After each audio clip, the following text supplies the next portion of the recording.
Hello, I'm Hector Elizondo, Emmy Award-winning actor, and I want to talk to you about getting older. My body hurts, my joints ache, and sometimes I forget.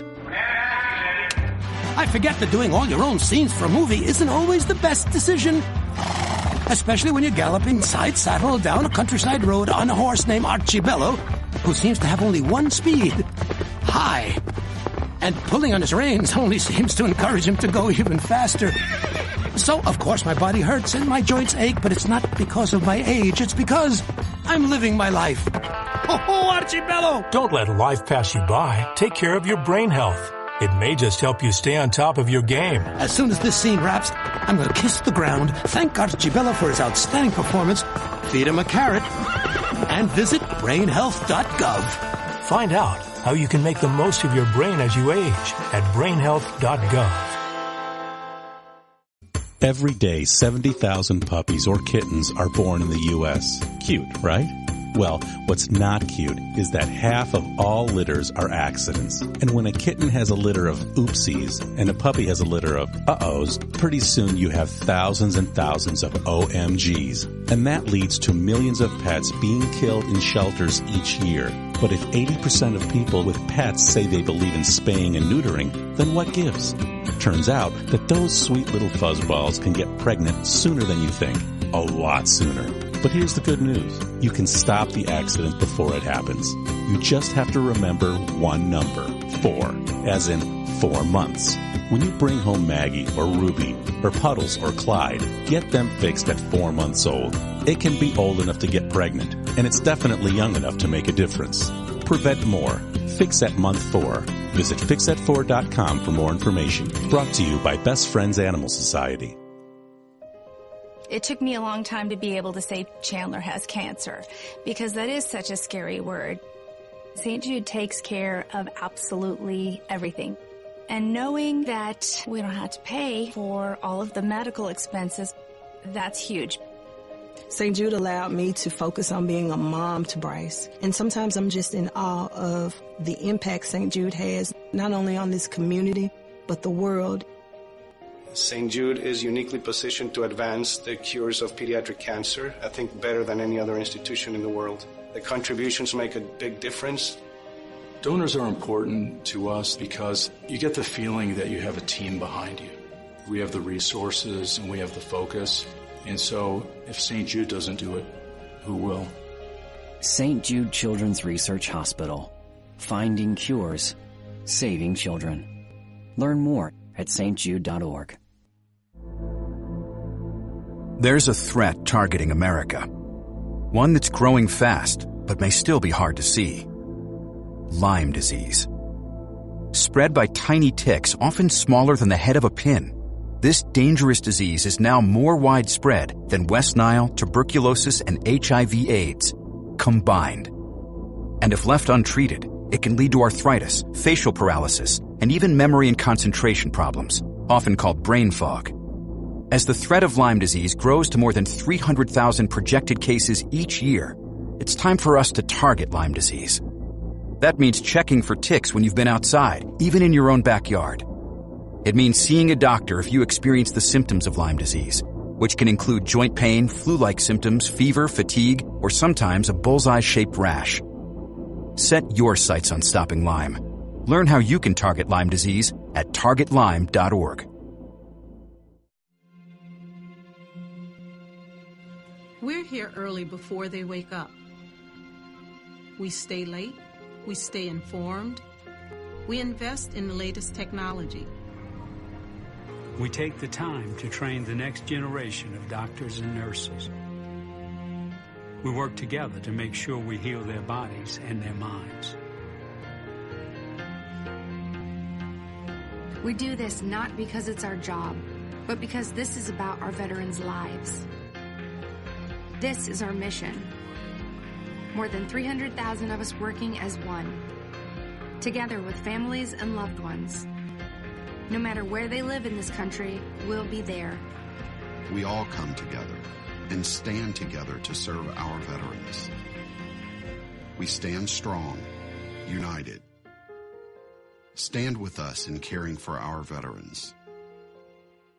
The Red Cross responds to nearly 66,000 disasters every year, most of them house fires. Red Cross President and CEO Gail McGovern says you need to develop an evacuation plan and practice it, especially with your children. It takes just 2 minutes for a home to be engulfed in flames. Practice those drills. We all think our kids know what to do. They don't. We need to teach them. We have started a large campaign where we're going into vulnerable communities and helping install smoke alarms. Already 92 lives were saved, and 4 of those lives were saved by a 5-year-old girl who remembered what we taught them during these fire drills, and she got her family out. We also have a slew of free apps that people can download onto their smartphones. It's what to do in every kind of disaster you can imagine, how to prepare and how to recover. To help support all the Red Cross does and to make a financial donation, go to redcross.org. That's redcross.org.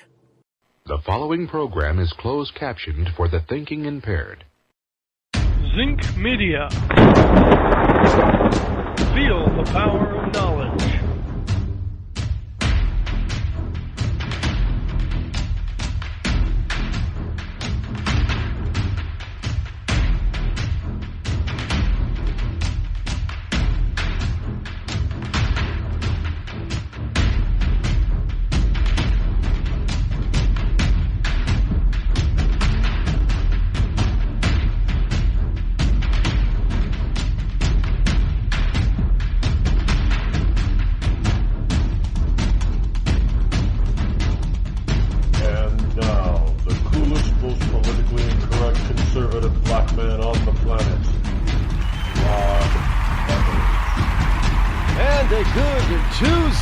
Morning to you, one and all of you liberty lovers and ecclesiastics. Here it is, Tuesday, January number 16, in the year of our Lord 2018. We are past the halfway mark of the month. Glad that you are here, tuning in and listening this cold Tuesday morning. I think we're expecting another snowstorm to pass through our wonderful Granite State. This sometime today and tomorrow, I suppose. I don't. It's hard to keep up. The weather just it is so changing, constantly changes that it's stays the same. Yeah, I mean that's the way it is around here. I mean we expected this time of year to have cold and snow. We do. I mean I know it's something different. I know global climate, climate change people, man-made global climate change people want you to think differently. I was just watching, what was it? There's a program on Netflix, Myths and Monsters. And the funny thing is that they mentioned back in the the 10th, 11th, 12th, 13th centuries, basically from about 900 AD to about 1300 AD, there was something called a warming period. And after that, things started to cool off. Crops started to fail where they didn't fail before. And then we ran into diseases and that kind of thing. Some of it had to do with the climate change at the time. In other words, there was a global climate, not just in one country. There was a global climate change where there was hardly, no ice. Rivers didn't freeze over in many northern climes. And then all of a sudden, as time goes by, without man doing anything, the climate started to change on humanity. And all of a sudden, winters got longer. Summers and growing seasons got shorter. People didn't respond to that because they didn't know. And they started seeing ice form on rivers. And then before you know it, rivers that didn't freeze all of a sudden started to freeze over every year. So these people also couldn't, go out into the rivers and shorelines and fish and lakes because they were frozen. So starvation started to set in many places. Crops were failing because they didn't adjust their growing season for the shorter time to grow things. And so crops began to fail. And this was not due to anything that man. Well, why is it different today? You know, the Earth's climate has always been dynamic. So why is it different today than it was back then? Or even now, we've had a global warming period. Anybody remember the 1800s? Well, the 1800s, what did we see? We saw a period that is known as the mini ice age. We had snow in most of Great Britain at the time. And you know, can I take a side note here? People need to understand the difference between England, Great Britain, and the United Kingdom. Because I'm listening to people or watching people on various social media just get it all wrong. And it's really frustrating. Because if you don't know the difference, it means that your geopolitical thought process is way off.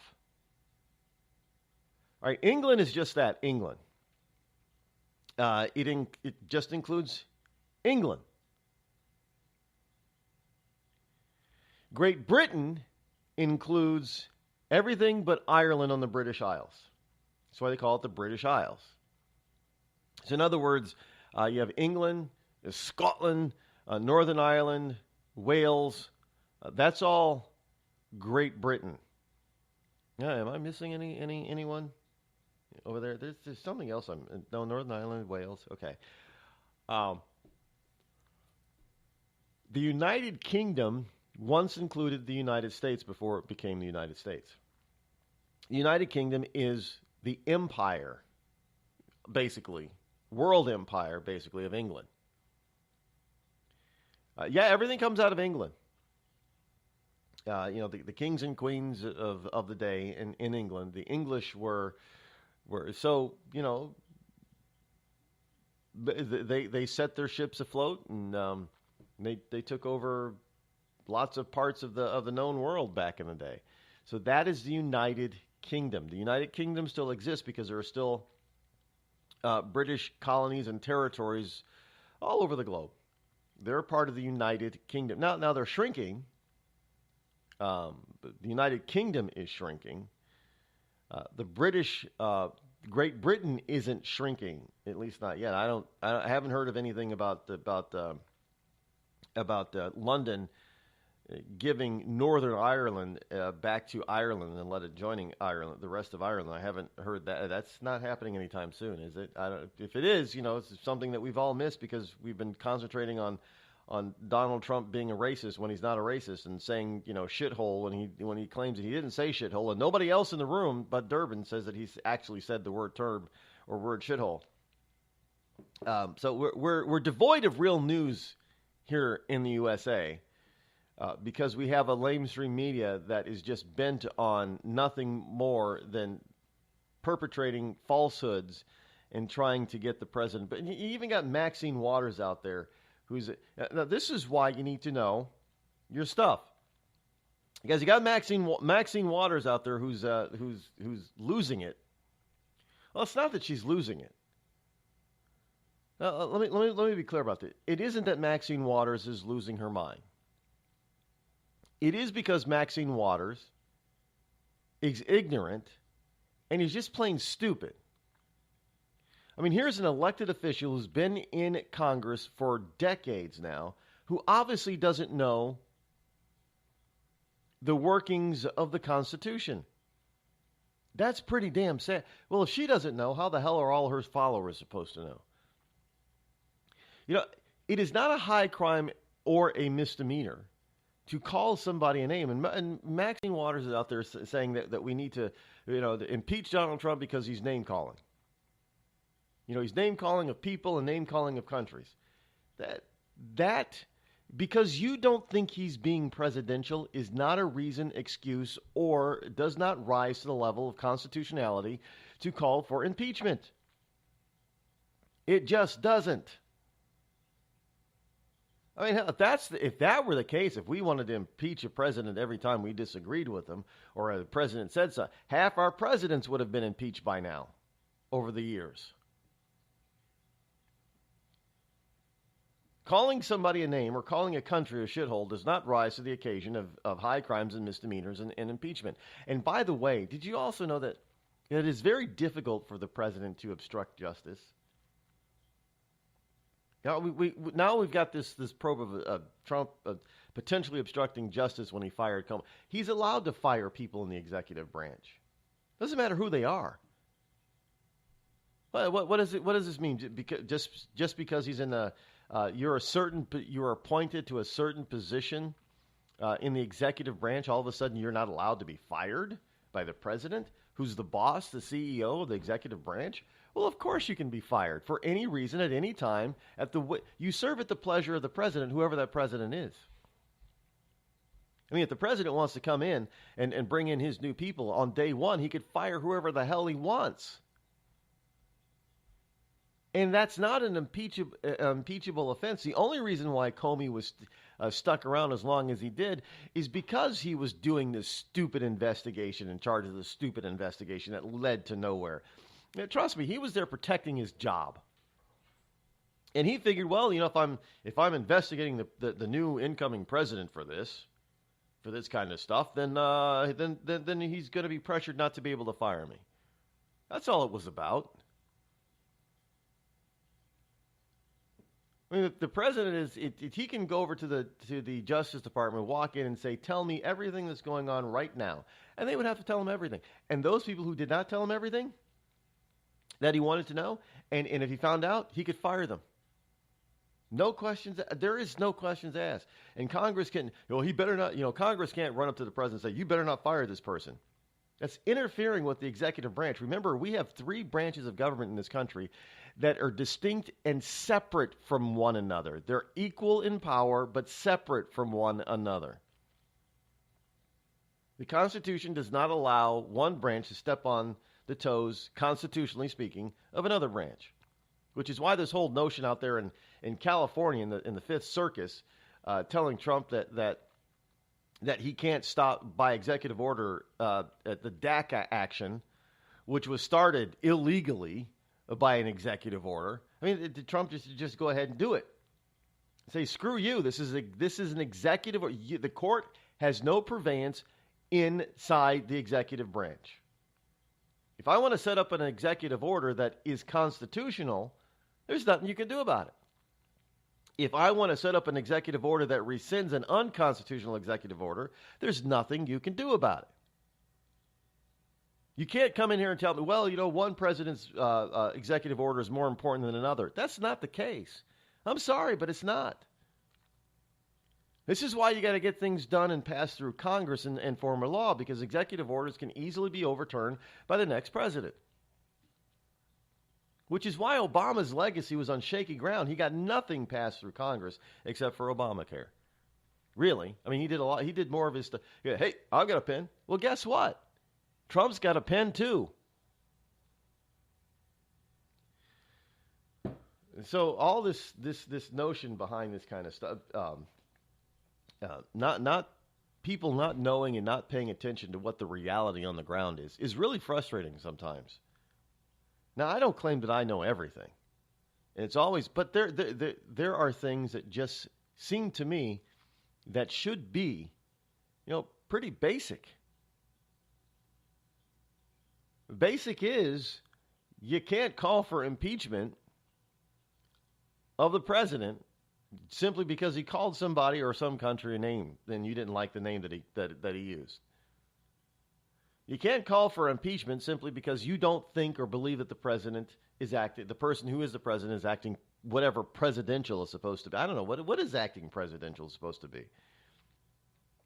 I think our modern politicians would be highly surprised at the politics and how they were practiced back in the early days of this country. But you want to know how the politics were practiced back in the early days of this country? They still practice the same type of politics over there in the UK. Go to London. Sit in the House of Parliament. sometime and watch how they do politics there. I mean, you think it was terrible of the president calling certain countries shitholes, which he didn't do. But you think that's terrible? Man, you should has anybody ever I've watched some of the proceedings on like the BBC or whatever the channel is that you can watch that kind of stuff. Britain House. I mean, my God. You want to talk about rude? You want to talk about some hate-filled speech being thrown back and forth across the whatever that little space is in between them, that little valley there? I mean, I don't even know why the prime minister goes there. The prime minister is the equivalent of the president. What Britain does is just unbelievable. The prime minister goes up to every single day just about and is sitting not even at the head of the table pretty much, somewhere off to the side. And when they stand up to make a speech to try to make a point, I mean, the opposition, whoever it is, I mean, they're booing and hissing and all kinds of things. He's barely able sometimes to get his point across. Can you imagine if President Trump did the same thing on a daily basis or a weekly basis, went over to Congress and tried to speak?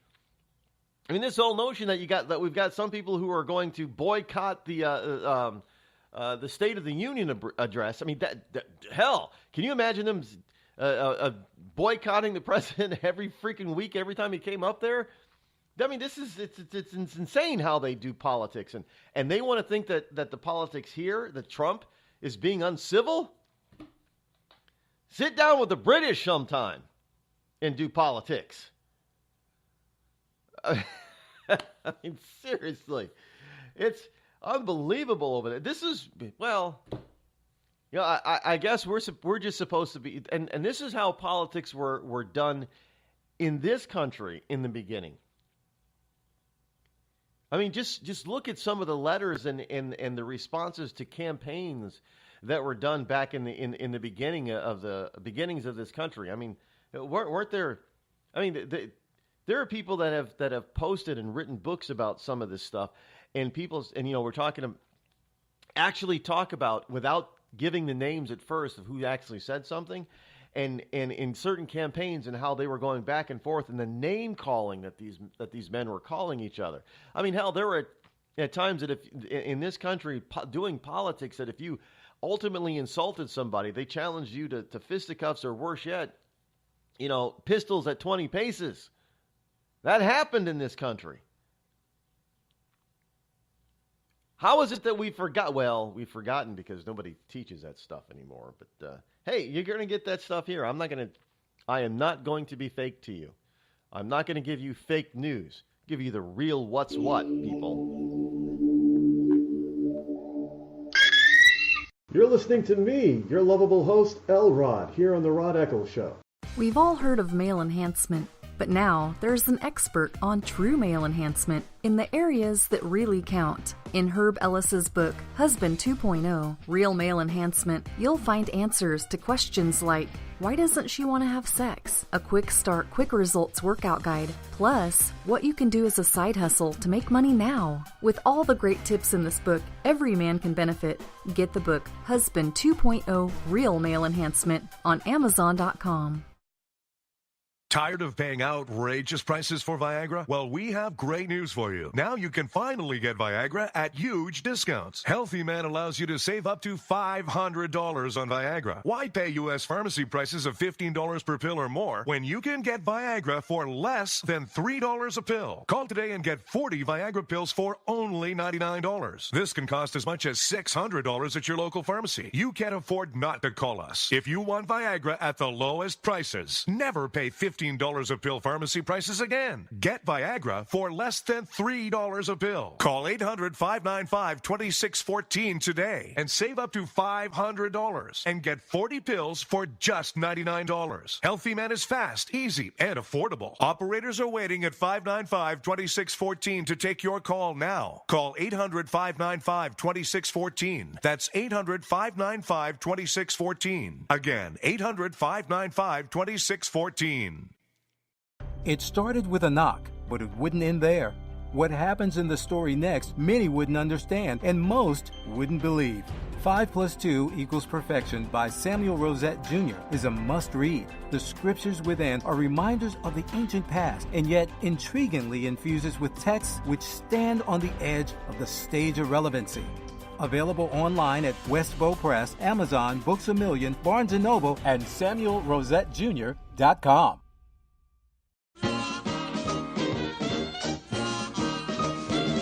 Around the town when folks are snacking, bells to brand, you'll find them packing.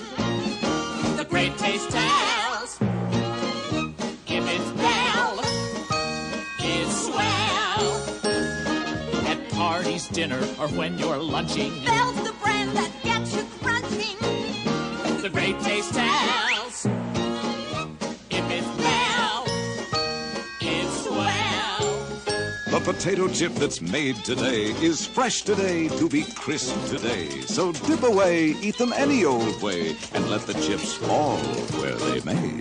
In the bag or boxed in the pack, Bell's the one that keeps you coming back. 'cause great taste tells. If it's bell, it's swell. Bell, swell.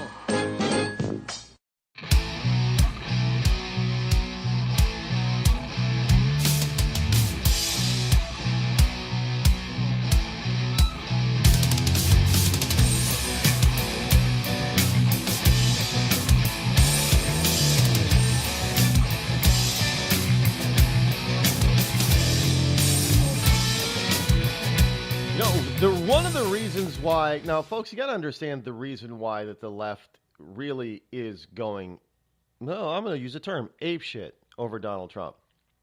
Now, I'm going to say something that's a little bit controversial here. Now, you've got to understand that the media really doesn't hate Donald Trump as much as they come across hating him. And I'm going to qualify this for a second, because I know some people are going to say, what? Are you insane? Have you not been paying attention the last 2 years? What they've been doing? That's the whole point. The problem is that Donald Trump is the figure that has finally gotten the American people to wake up to the manipulation of the mainstream media and not listen to them anymore.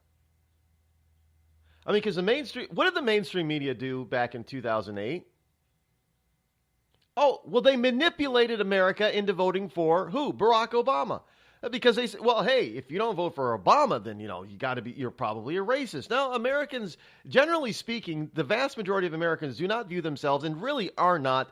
I mean, sure, they may have some all of us have some racist tendency and leanings. It doesn't make us a full-blown racist. The vast majority, and, because, we go with some of these, racial stereotypes and things. We all do.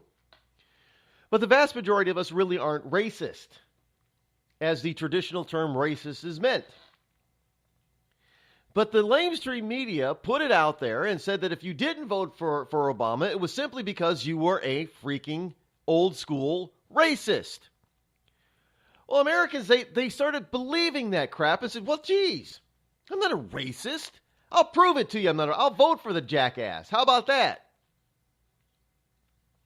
And then after he was elected by using that false narrative that if you didn't vote for him, you were a racist, and they started saying, well, since you are against his policies, which are the exact same policies that the Democrats have had for decades, the same policies that Bill Clinton tried to push forward, well, people were against his policies. And again, the media said that if you were against his policies, it was because he was black, which means you're a racist. And so America fell for it again and said, well, you know what? To prove that we're not a racist, we're actually going to re-elect this jackass. And that's the truth. The media have the power of manipulation, and they thought they still had it under Hillary Clinton, which is why they were actually literally crying their freaking eyes out on TV the night that they realized Donald Trump was elected. Why? Because you did not get manipulated by them and you didn't listen to them, and that pissed them off. Trust me, that's what this is all about. This is not all about them actually hating Donald Trump. This is all about teaching you a lesson that you have to listen to the lamestream media. Period. Don't doubt me.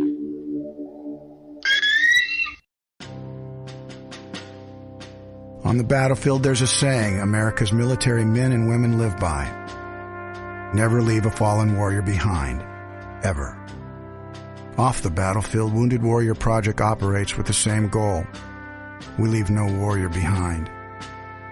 Wounded Warrior Project is a non-profit organization created to help our men and women returning home with the scars of war. Whether those scars are physical or mental, we're here to make sure that they heal. And whether it's helping those with post-traumatic stress disorder live a normal life again, or giving much-needed support to injured warriors in veterans' hospitals. Because no one deserves our help more than the men and women who risk their lives to keep us safe. Wounded Warrior Project. We never leave a fallen warrior behind. Ever. Learn more about what we do at woundedwarriorproject.org. Think fast. In the short time it takes to listen to this message, a small flame can turn into a big fire. Several minutes more, and thick, poisonous smoke may have filled your lungs and reduced your ability to respond. Give it 5, and your entire home may be filled with flames. Keep breathing. We've got you. Don't let your world go up in smoke. Have working smoke alarms and practice an escape plan for you and your loved ones. Learn more at usfa.fema.gov, because fire is everyone's fight. Have you mixed your pain meds, your sleep meds, your allergy meds? Call the Poison Helpline. Has your child eaten a tube of toothpaste, a chip of paint, a wild mushroom? Call the Poison Helpline. Have you been bitten by a spider, a snake, an insect? Call the Poison Helpline. Poisonings can happen at the home, on the job, or in the great outdoors. Call the Poison Helpline first for fast, free advice from medical professionals. Call 1-800-222-1222 anytime, anywhere. 1-800-222-1222. Save the number, save a life. Brought to you by the U.S. Department of Health and Human Services. Hi, I'm Hillary Duff. As a mom, I'm proud to support the March of Dimes in helping more women have full-term pregnancies and healthy babies. That's why I walk in March for Babies. The money we raise funds research and local programs that help babies overcome the challenges of premature birth and birth defects. Sign up today at marchforbabies.org. Together, we can help make healthier babies possible for thousands of families. It's pretty amazing when you consider that 7 years ago, we didn't have the treatments we have now. We cure 80% of children with cancer. Go back 50 years, we were curing 20 to 30%. This is the miracle story of modern medicine. We understand what makes this cancer tick. And of course, without donors from around the world, this just couldn't happen. There's one thing we're focused on, and that's beating this thing. St. Jude Children's Research Hospital. Finding cures, saving children. Learn more at stjude.org. It's Thursday night, and you're grabbing drinks with some friends. Started off with a pitcher for the table, which quickly becomes 2. There's pool. And there's the photo booth. All right, everybody squeeze in. Say cheese! Followed naturally by an order of wings. And another. Can we get some extra ranch sauce? Then there's the ceremonial nightcap. So what are we doing this weekend? And lastly, it's back to the car, which, if you're buzzed,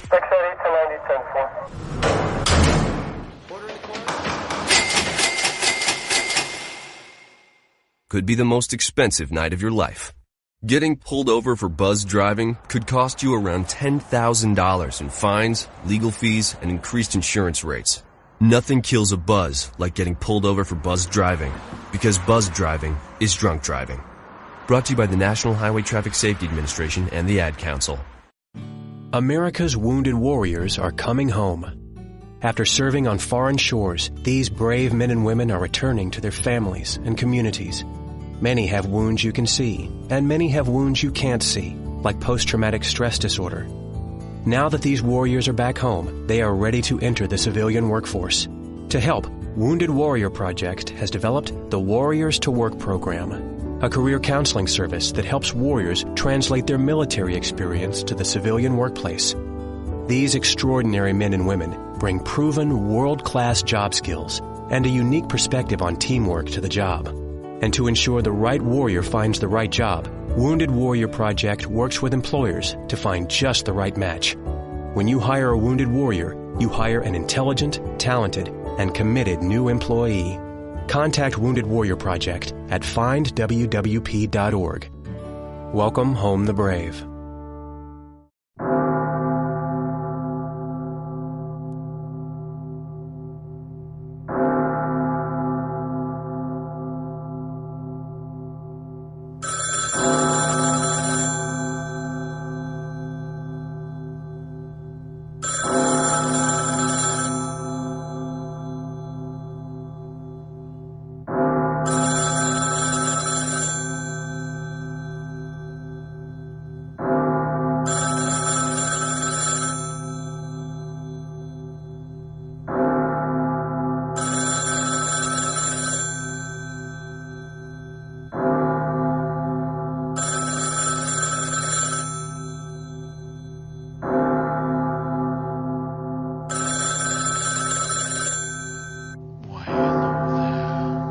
You're listening to me, your lovable host, L. Rod, here on the Rod Eccles Show.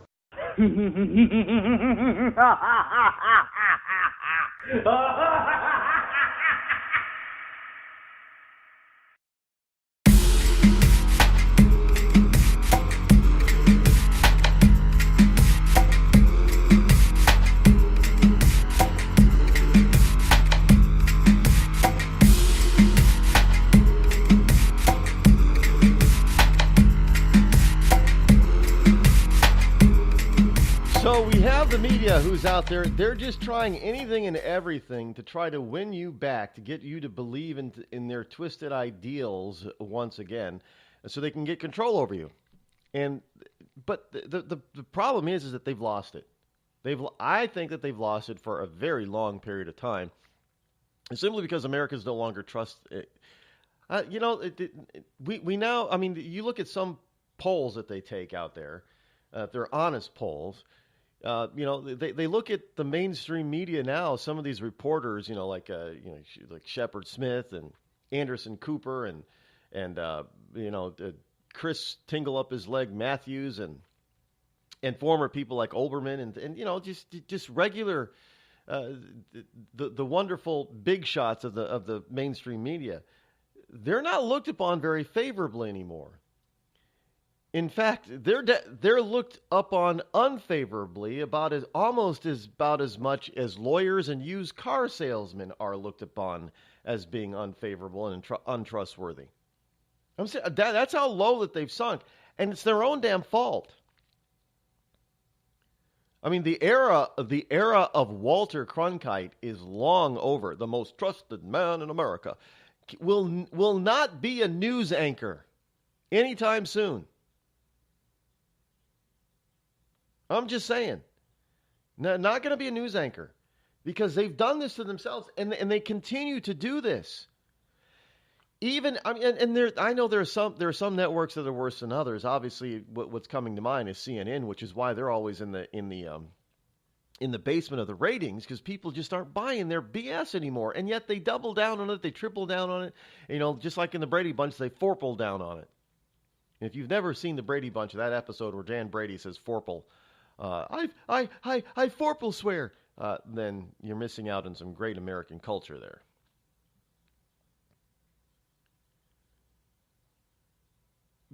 But this is just absolutely insanity. I mean, these people are, the true definition of insanity, as it has been stated, is, people do the exact same thing over and over again, but expect a different result. Well, you're going to get the same result. If you keep doubling down and tripling down and disparaging the president where more than half the country likes and supports the guy, how do you expect to improve your ratings? How do you expect people to trust you and believe you? Well, it's not going to happen. But they think that if they tell the lie, if they keep telling lies big enough, bad enough, bold enough, long enough on their only one network, then everybody's going to start to believe them. Well, that's not true, because it is not the good old days of mass media, where only a few people, a few companies have had the advantage of saying what the news was. Nowadays we have more than than ABC, CBS, and NBC. And NPR, and we have more than just the New York Times, the Washington Post, the Chicago Sun, and the LA Times. We don't have they don't have a monopoly on the news market anymore. It's just not and now if we still can't get the truth here in this country from any of our news outlets, now because of the internet, all we have to do is just get online and go to international markets, especially England and France, which for whatever reason seem to heavily cover the news in the USA. And they tell us what it is. I mean, half the time that I bring stories to you, it's either because I found it offshore or because somebody offshore brought it up, then somebody onshore finally decides, well, we better talk about it and report on it before we look like we're total idiots. But too late. I mean, this is just the way it is right now. So it isn't so much that now trust me, there's no love loss with between the media and Donald Trump. Of course not. Of course they hate him.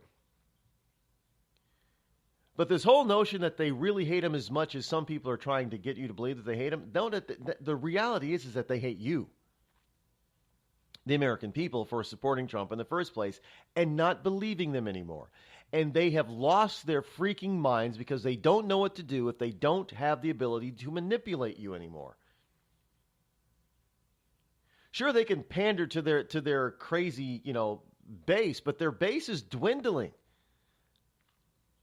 Believe it or not, their crazy base is dwindling. The more and more that because every time you turn around, the more these polls, I mean, they just lie about the stupid polls, and Americans are really getting fed up, and they're wising. Even those who didn't originally vote for Trump, they're wising up because of what he's actually accomplishing. Now, folks. Now, you can say, well, it's not a big deal, but Trump has doubled his support among African Americans. You can say, well, hey, only 5% African Americans supported him anyway. Well, that means he went to 10%. That's a huge freaking jump. Now, nobody's saying that 25%, that he's gone from 25% to 50%. No, that would be amazing, yes. But you have to understand that things have to start off very small. And you also have to understand, among all of this negativity and negative news that the lamestream media has been putting out there on Donald Trump, oh, he's a racist, he's a bigot, he's a racist, he's the world's biggest racist. You got Pocahontas out there saying that Trump is a racist and a bully. And what's happening? Even among all of that in the media, calling Trump a racist. He hates black people. His support among black people has doubled. Do you realize how much that really pisses off the lamestream media? That they're now even losing blacks. Trust me, they're going to get even more crazy in their reporting because now they realize they're losing the support of black people. They can't be having the support of black people if black people aren't even believing what they're saying. You can't say that black people believe what they're saying about Donald Trump if his support has doubled over the last year. Why? Because even blacks understand the economy when it affects their bottom line in their wallet. And if you've got black unemployment, the lowest it's been since they started keeping track. Well, guess who's benefiting from that? Under Obama, they saw the highest black unemployment ever since they started keeping track. I mean, it's one of the highest levels ever. I mean, at some point you had, these inner city youth, 16 to 21, teenagers, black teens, unemployment well over 50%. In some communities, it was nearly 75% black teen unemployment. I mean, and now that's been reversed. All that's been reversed. How is it, hey, you're looking for a job. You're a black person looking for a job, not one to be had under Obama. You're a black person looking for a job. Not only do you find a job that pays pretty damn good. Not $8 an hour. So who are you going to support? You're going to support the jackass and the jackass supporters that had you sitting at home poor? Or are you going to support the person who's helped you find a good paying job so you can support yourself and your family? Well, obviously the answer is obvious. And we're seeing it being reflected in polls. And you've got polls out there now showing, and this whole thing that Trump's a racist. I mean, even that is starting. You know, Trump should just stop talking about it. He should stop. Look, there are videos. Now, again, you know, I don't know where the liberal mindset is, but here we are again. You know, we can get news and truth and fact from more than just the big name brand media. So Donald Trump's a racist. And yet videos are being spread and thrown around all over the place now. It doesn't matter what social media you're on. Now, these videos are popping up. You know, Jesse Jackson praising Donald Trump for his work in urban black communities. And Al Sharpton praising Donald Trump. And the NAACP giving him multiple awards over the years. The videos are popping. So, hello.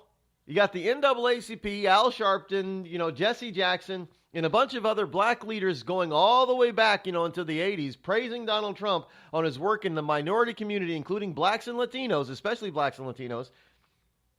And everybody, yeah, Donald Trump, you wonderful guy, man. Not a racist bone in this white man's body, this rich white man's body. He's a beautiful human being. We all giving him black award after black award. Then all of a sudden he becomes president. And guess what? He's the biggest racist on the planet. Well, people are not buying it now. Why? Because there's too much evidence to the contrary.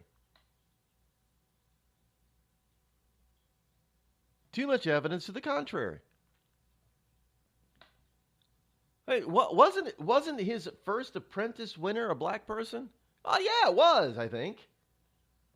How does a racist do that?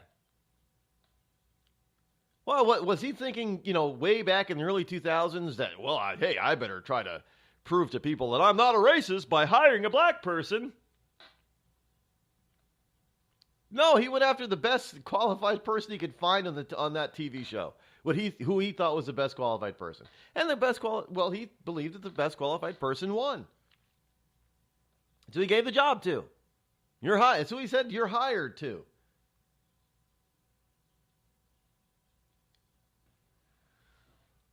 But now, only since he's become a Republican president. Now he's racist. Because after all, we know that all Republicans are racist, right?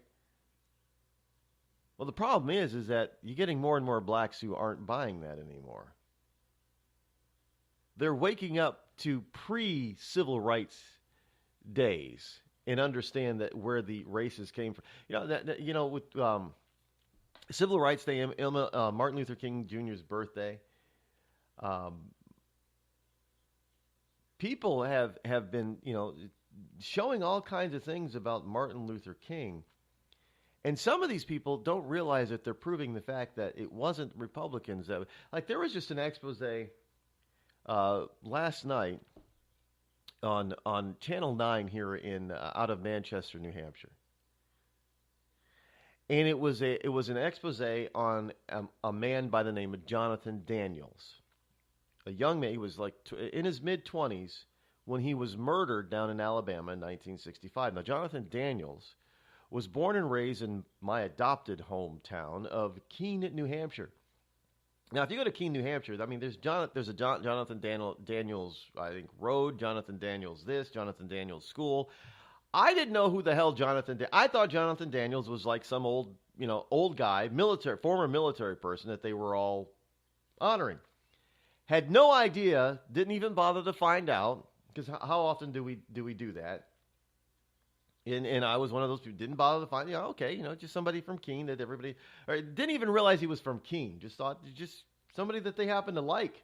He did something that people loved, which is why they named everything after him. So didn't realize he was a seminary student in the I think it was the Episcopal denomination.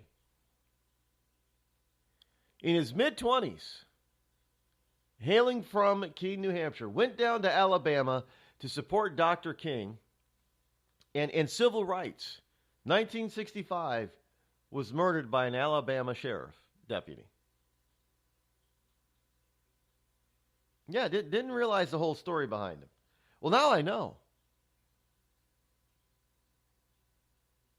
And see, this is the type of stuff that is starting to come to light about Donald Trump because of Martin Luther King's birthday. Now, and that's the only reason why they had this expose on Jonathan Daniels yesterday. New Hampshire's connection to the civil rights movement down south.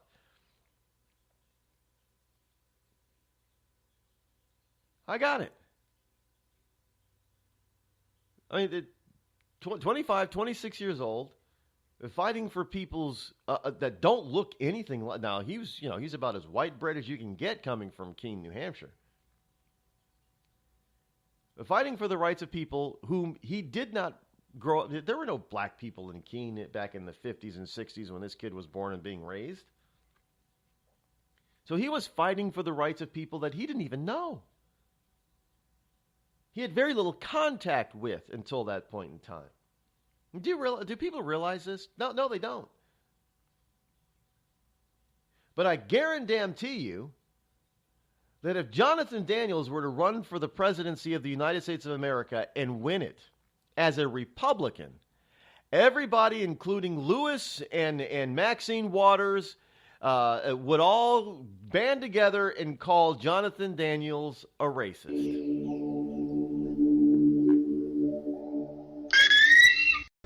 Hello, America. It's me, your history. I remember a time when we thumbed our nose in a king's face, sent him packing.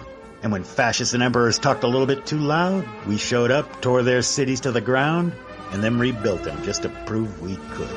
We put men on the moon, we won a Cold War, and we elected fearless leaders who led fearless people. What the hell happened to you, America? Back in my day, we didn't elect a big-eared community organizer. We punched him in the kidney. Maybe it's time you came home, America. Home where you belong.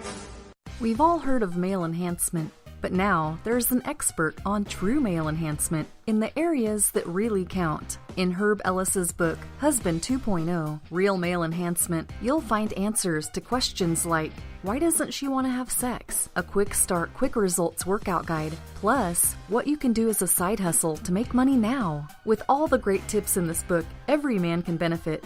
Get the book, Husband 2.0, Real Male Enhancement, on Amazon.com. Tired of paying outrageous prices for Viagra? Well, we have great news for you. Now you can finally get Viagra at huge discounts. Healthy Man allows you to save up to $500 on Viagra. Why pay U.S. pharmacy prices of $15 per pill or more when you can get Viagra for less than $3 a pill? Call today and get 40 Viagra pills for only $99. This can cost as much as $600 at your local pharmacy. You can't afford not to call us. If you want Viagra at the lowest prices, never pay $15 a pill pharmacy prices again. Get Viagra for less than $3 a pill. Call 800-595-2614 today and save up to $500 and get 40 pills for just $99. Healthy Man is fast, easy, and affordable. Operators are waiting at 595-2614 to take your call now. Call 800-595-2614. That's 800-595-2614. Again, 800-595-2614. It started with a knock, but it wouldn't end there. What happens in the story next, many wouldn't understand, and most wouldn't believe. 5 + 2 = Perfection by Samuel Rosette Jr. is a must-read. The scriptures within are reminders of the ancient past, and yet intriguingly infuses with texts which stand on the edge of the stage of relevancy. Available online at Westbow Press, Amazon, Books A Million, Barnes & Noble, and SamuelRosetteJr.com. This is Free America broadcasting on the Rod Eccles Show with a message to all patriots trapped behind the lines in California, New York, Boston, and Chicago. Don't give up, true lovers of America. Even as we speak, moves are being made to drive the invaders back to the land from which they came. Defeat the would-be dictators and lift the chains of tyranny from around your neck. Stay strong. Stay brave. You're not forgotten, and you're not alone. Until next time, patriots, this is Free America signing out.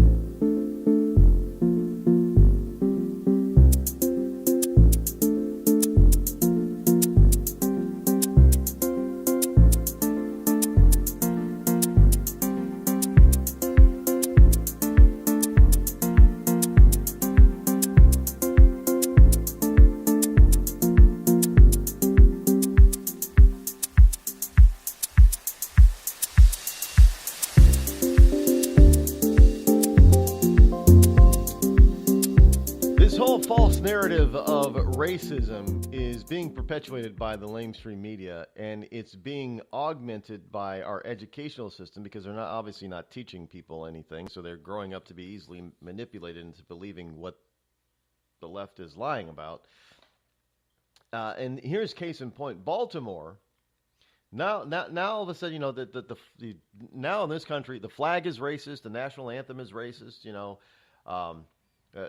Many of our historical figures are racist. Now, I'm not even talking about the ones, from the good old Confederacy.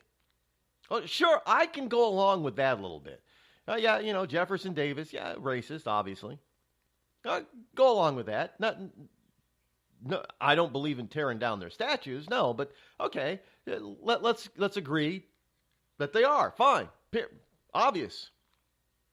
Then they start going on and they spread the ranting and saying, well, Thomas Jefferson racist, and John Quincy Adams was a racist, and George Washington was a racist, and all the founding fathers were racist. This was a racist founding country, and the flag it represents racism. People have said it, and the national anthem. Now, I know some people, they poo-poo what I've just said, but I'm telling you, this is becoming a problem with the extreme left because nobody's listening to them anymore. And so now they got to act out. And they evidently did down in Baltimore. The Baltimore Sun has this from Patterson Park. The statue honoring the national anthem is defaced, found sprayed with red spray paint. Now, this statue was paid for with pennies contributed by Baltimore school children more than a century ago. And it had the words racist anthem spray painted in red on it. It's a bronze statue. And the banner had been spray painted, and the words racist anthem were sprayed on a sidewalk near the statue, and the statue itself was spray painted with red paint, and it was just a mess. So in order to get their, well, yeah, how many people actually know what the more than the first verse? Nobody knows more than the first verse, and frankly, if you actually read the verses in context, all of them, which I have. Now, I don't know them by heart, but I have read them. I have heard them sung, all the verses. They're not racist. Not at all. But you get some people who are told, well, that's what that means, man. That's a racist tone right there. See that? Really? You're listening to The Rod Eccles Show. Let truth be told. Have you ever thought to yourself, I'm a leftist elite Hollywood a-hole? If so, good news. The Rod Eccles Hollywood Community College is now open, featuring such courses as unemployment is not paid vacation. No, Americans don't want to spend $19 for an order of French fries, and the ever popular shut the hell up. Why, just listen to this big-time celebrity endorsement. I'm not Rosie O'Donnell, and I think this school's offensive, sexist, and racist. And I think you're a giant a-hole who needs to shut the hell up. Hey, we teach a course in that. The Rod Eccles Hollywood Community College, where being an a-hole is not a guarantee you'll be an A student.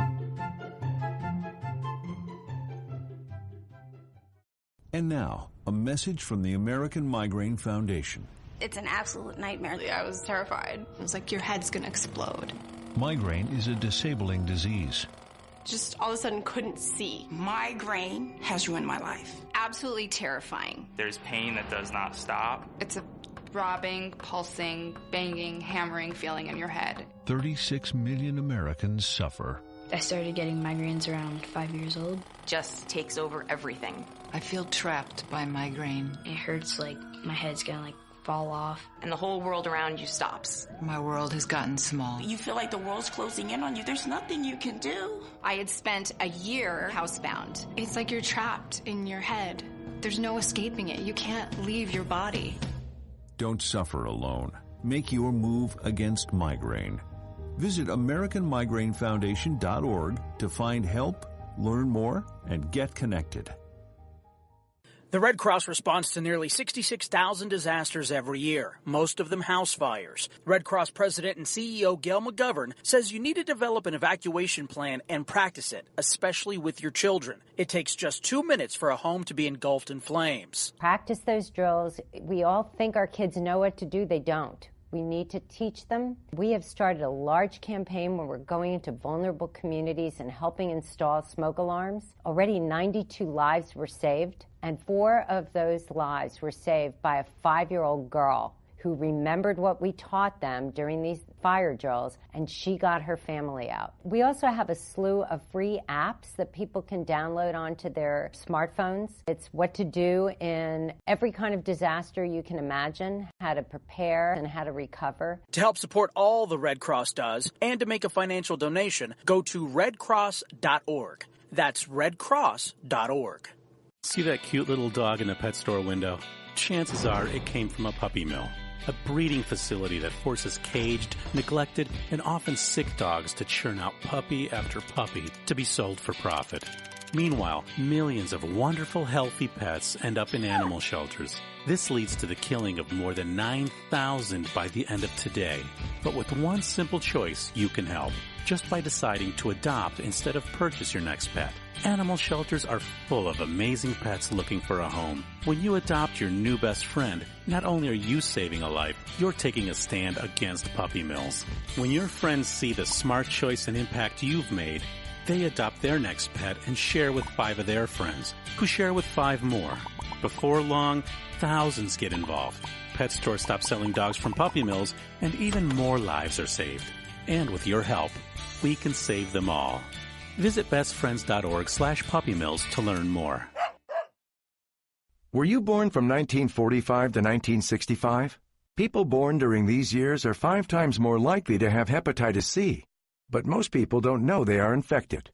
So even if you try to eat right, exercise, and take care of yourself, you can still have hepatitis C, a serious liver disease that often has no symptoms. In fact, people can live with hepatitis C for decades without feeling or looking sick. But over time, hepatitis C can cause serious health problems, including liver damage, liver failure, or even liver cancer. Getting tested is the only way to know if you're infected with hepatitis C. That's why the CDC recommends everyone born from 1945 to 1965 get a blood test for hepatitis C. Treatments are available that can cure this disease. So talk to your doctor about getting tested. It could save your life. A message from the CDC. It's Thursday night, and you're grabbing drinks with some friends. Started off with a pitcher for the table, which quickly becomes 2. There's pool.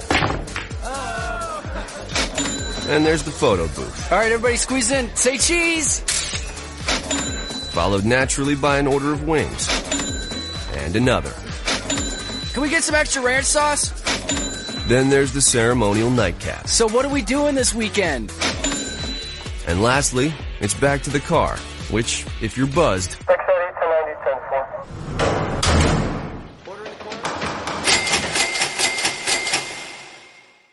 could be the most expensive night of your life.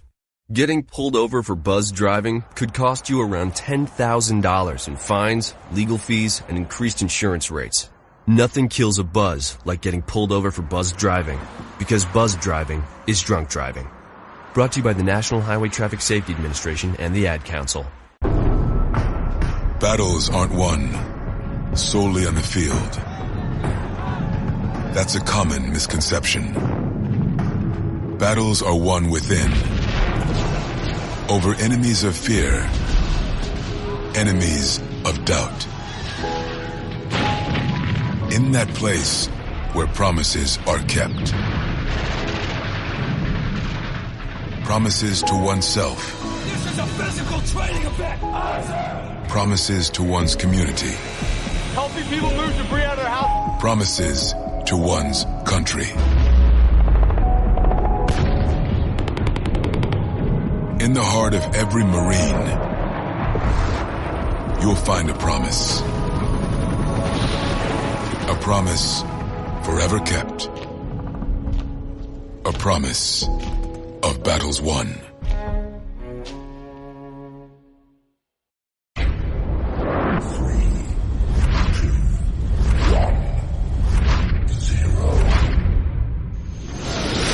Let's rock this joint. Zinc Media. Feel the power of knowledge.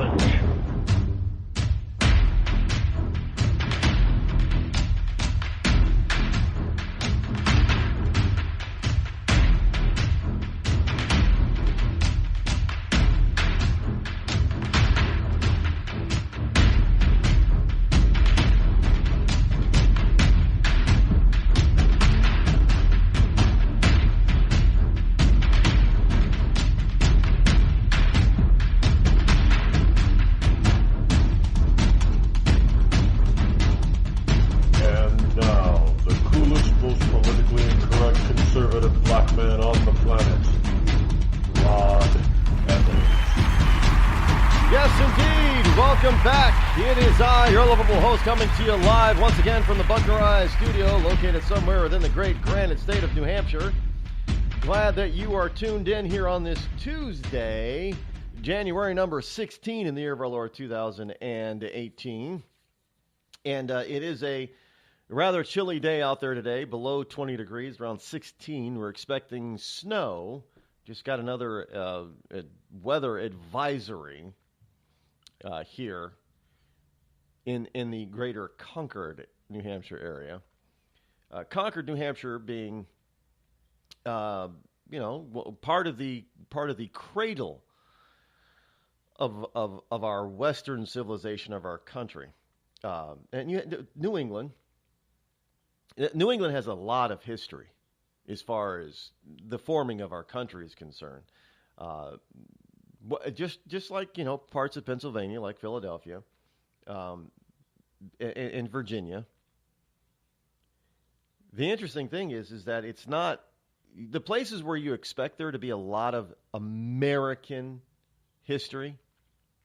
There isn't a whole hell of a lot compared to other places. I mean, let's face it. We're a nation that's we're less than 250 years old.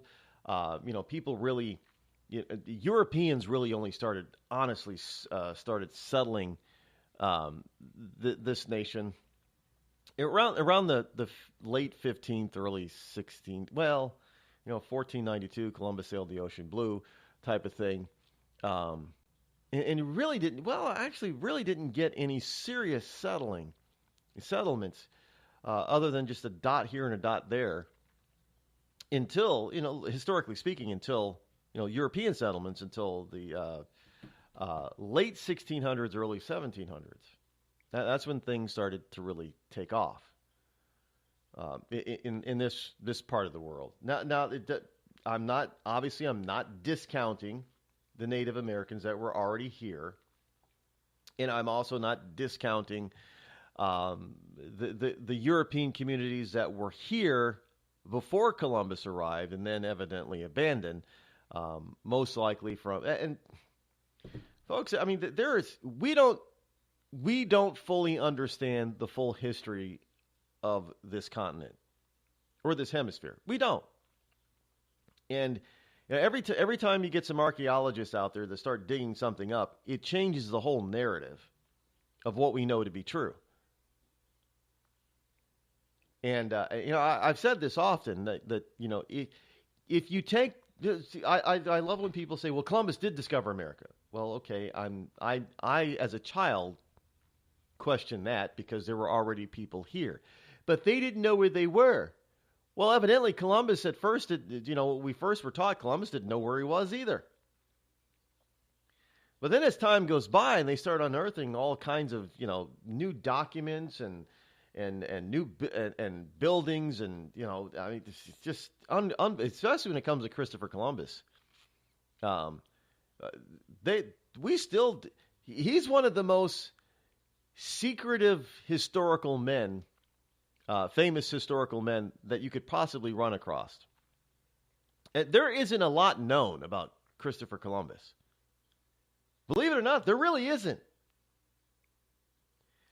But it came to light that his wife is the daughter of a man who was known to be a part of or sympathetic to what we call the Knights Templar, and is actually a part of the family that was very close to the Templar movement or Knights Templar in Scotland.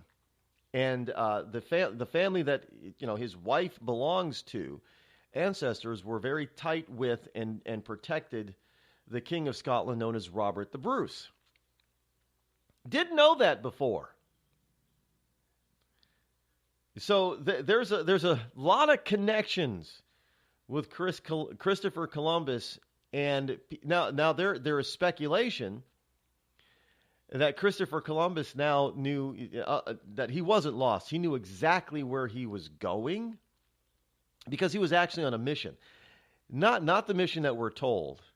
Trying to find another trade route to India and the Orient. No. Christopher Columbus knew where he was going. And the only problem was that we do know that his boats were blown off course because of storms a few times, which is why he ended up in the Caribbean. But he knew where he was going. He wasn't lost.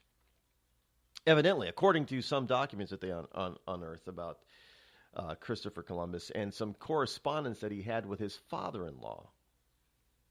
So there is speculation that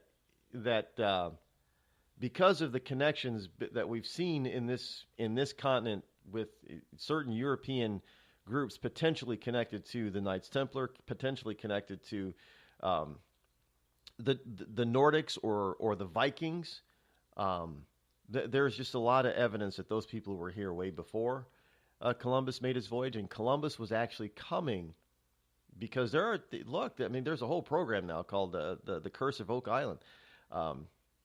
Where there are quite a few people, learned people, who believe that the Knights Templar hid what they believe was the Holy Grail on that island, and they've been searching for it for years now.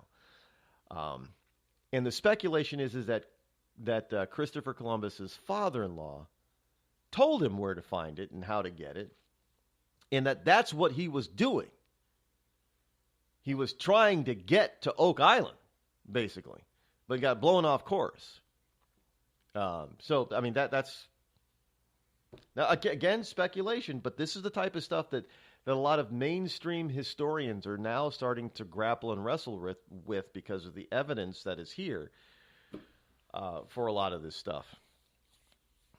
Historical evidence. So it's rewriting our history books. And I know that has a lot of people, throwing their arms up and saying, no, we can't do this, we can't rewrite history. But I'm always for, as long as the evidence supports it, you don't not rewrite history if the evidence tells you that what you believed before, the historical evidence that you had before, didn't tell the whole story. It's pretty simple. Pretty much like the beginnings of mankind's civilization. Was it Gobekli Tepe? out there in what is it? It's in Turkey, right? Göbekli Tepe is it totally screws up the timeline of how they believe mankind and civilization began. We've got artifacts in this country that predate when we believe Native Americans first populated the North American and South American continents. Well, if the Native Americans or American Indians didn't put those there, then who did? How'd they get there? I mean, there are biblical references. There are biblical archaeologists that are claiming, and some of this stuff is starting to hit mainstream, by the way. So don't think that this is not possible or plausible. But there is the whole, pre-Noah flood. The biblical story behind Noah's flood actually has some basis in science. We know that there was a single continent at one point on this planet, right? And at some point, there was a massive quake that tore the continent apart. Well, the biblical flood pretty much says that happened. Due to the flooding, God, shoved the continents apart, created continents and shoved them apart. He split the main continent apart. That's biblical. So if they didn't have science and archaeology like we have today, how would they possibly have known that? How could they have possibly alluded to that? And so, therefore, a lot of this some of these wonderful artifacts that we're finding in old cities and towns and things like that, and whatever happened to the people? Why was it all of a sudden suddenly abandoned? Some people are saying, well, the evidence, this is proving Noah's flood. Can you imagine if we could actually prove Noah's flood, how that would rewrite the history books? Think about that for a second. And we would have people who would not want to do it simply because it would rewrite the history books and what we know.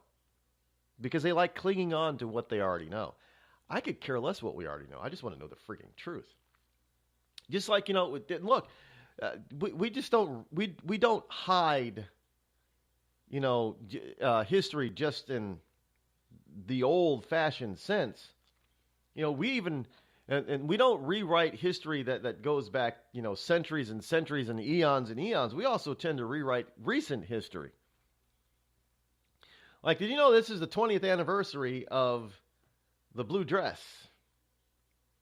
Yeah, the President Bill Clinton, Monica Lewinsky. This is the point in time when a certain sexual act became known as a Lewinsky. Some people think, I'm sure there are probably kids today, that are not 20 years old, who think that the term Lewinsky has been around for centuries. No, it's less than 2 decades old. Think about it. 20 years ago, we had Bill Clinton and Monica Lewinsky hitting the news media about Lewinsky giving President Clinton and Lewinsky in the Oval Office. But then we were told it wasn't actually in the Oval Office. It was at the private office off of the Oval Office. You have some people saying, well, no, she was hiding under the desk when people came in, and the president was sitting there while she was giving him a Lewinsky. And there are other people that are saying, no, he was off. So in other words, we can't even get we can't even get recent history correct. And people are trying to tell you that, well, if we find new evidence about distant history, that we need to rewrite the history books. We can't even get current history because too many people want to lie about stuff. I mean, this is just the truth. Too many people want to lie so the narrative can be what they want it to be, regardless of whether or not it's true. So so the Bill Clinton Monica Lewinsky scandal is 20 years old, and Newsweek wanted to know where are all the major figures. Now, well, what is it? Monica Lewinsky is now in her early 40s. What is she, like 41, 42? according to the story, she was 22 years old and a 22-year-old unpaid intern. Well, she got paid, didn't she? Yeah, she got paid big time. Linda Tripp, she's this whole thing. I'm sorry, I really can't really cover this in depth. I'm not going to spend a whole hell of a lot of time on it. But just so you understand and know that this whole mess, it started about 20 years ago. We're heading into the 20th anniversary of the Clinton-Lewinsky, Bill Clinton-Monica Lewinsky affair, and the reason why we call this particular sexual act a Lewinsky is because of what happened, what was found out about what happened about 20 years ago. And to this day, there's still the Clintons and the lamestream media are still covering up and lying about it. There are multiple women who've come for. I mean, we're talking about sexual scandals. Multiple women have come forward and accused Bill Clinton of sexual impropriety. From just fondling and sexual innuendo and the whispering in the ears, to sexual manipulation like he did with Monica Lewinsky, to full-on rape. Multiple women have accused Bill over the years of rape. And even now you have some people in the press saying, well, maybe we shouldn't have, it was a mistake to protect Bill Clinton so much back in the day because it ended up hurting Hillary Clinton. Well, that was her own damn fault. So now you've got the members of the lamestream media who are starting to rewrite the history books as far as the Bill Clinton, Monica Lewinsky stuff is concerned. They're now starting to tell the truth. And frankly, it doesn't look good for Bill. Just saying. We kind of covered for him too much back then. Well, you said you didn't cover for him at all. Yeah, we lied. We covered for the president because we liked him. And the alternative was a Republican guy. We couldn't have that. So we covered for him. And now all this sexual scandal, which is engulfing, more than 95% of the people being accused of both male and female being accused of sexual impropriety are Democrats. So now you and whenever a Republican gets accused of it, well, there's not much that the lamestream media can really honestly say and seem to be credible. And they're lamenting the fact that Bill Clinton did this to them. Now, understand, it's not Bill Clinton's fault that the mainstream media covered for him. It's the mainstream media's fault. But understand, they're lamenting the fact that they covered for Clinton because of what's going on now. Because now they can't go after any Republican who, every time you could probably count the number of Republican supporters and donors and Republicans on one hand compared to all the people that are known Democrats that have been accused of sexual impropriety lately. Since Harvey Weinstein was accused, it's just been, one after the other, basically, it's been Democrats. And now the media is like, well, geez, it's kind of our fault because, we covered for Clinton all these years. Now we can't protect anybody on the left or really go after anybody on the right who gets accused. Well, which was part of the problem with the Judge Roy Moore thing. Hey, they were down there trying to hammer, well, Judge Roy Moore is this and Judge Roy Moore is that. Well, what about all your guys? And then the mainstream media and the Democrats say, oh, shit. Yeah, that's what they said. Okay, Frank and Al, you got to go, man. Conyers, we love you. You got, decades and decades in service, and you're a legend. But, dude, you got to go. Because we can't look like such huge hypocrites. If we want to defeat Moore, we can't look like hypocrites when it comes to you. You got to go. And this is when the lamestream media says, well, maybe we went too far in protecting Bill because, look, we can't protect these people now. They're gone. Gone. So you want to try rewriting history? Yeah, they've been trying to do it. Recent history. And unfortunately for the left, it really isn't turning out well for them. It's not working very well. It's not to say that they're going to stop. They're going to keep trying. They're going to keep trying until they win.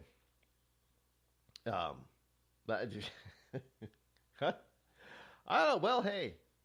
So in other words, a new sexual act was invented about 20 years ago, and we've now hit the 20-year anniversary of it.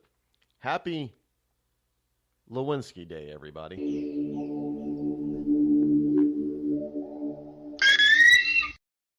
You're listening to the Rod Eccles Show, the coolest, most politically incorrect, conservative black man on the planet. Tired of paying outrageous prices for Viagra? Well, we have great news for you. Now you can finally get Viagra at huge discounts. Healthy Man allows you to save up to $500 on Viagra. Why pay U.S. pharmacy prices of $15 per pill or more when you can get Viagra for less than $3 a pill? Call today and get 40 Viagra pills for only $99. This can cost as much as $600 at your local pharmacy. You can't afford not to call us. If you want Viagra at the lowest prices, never pay $15 a pill pharmacy prices again. Get Viagra for less than $3 a pill. Call 800-595-2614 today and save up to $500 and get 40 pills for just $99. Healthy Man is fast, easy, and affordable. Operators are waiting at 595-2614 to take your call now. Call 800-595-2614. That's 800-595-2614. Again, 800-595-2614. We've all heard of male enhancement, but now there's an expert on true male enhancement in the areas that really count. In Herb Ellis's book, Husband 2.0, Real Male Enhancement, you'll find answers to questions like, why doesn't she want to have sex? A quick start, quick results workout guide, plus what you can do as a side hustle to make money now. With all the great tips in this book, every man can benefit. Get the book, Husband 2.0, Real Male Enhancement, on Amazon.com. It started with a knock, but it wouldn't end there. What happens in the story next, many wouldn't understand, and most wouldn't believe. 5 + 2 = Perfection by Samuel Rosette Jr. is a must-read. The scriptures within are reminders of the ancient past, and yet intriguingly infuses with texts which stand on the edge of the stage of relevancy. Available online at Westbow Press, Amazon, Books A Million, Barnes & Noble, and SamuelRosetteJr.com. You know, a couple of weeks ago, a long-haired young person came into our bank and said to me, I bet you won't lend me money to buy an electric guitar. Well, he was making $100 a week, and he was over 18, and I said, I bet you I will lend you money to buy an electric guitar. And I did. So what happens? The punk gets busted for possession of dangerous drugs, and we're out $350. There's one thing about kids nowadays. You don't have to give them credit. Universal Bank. We trust you. About as far as we can throw you.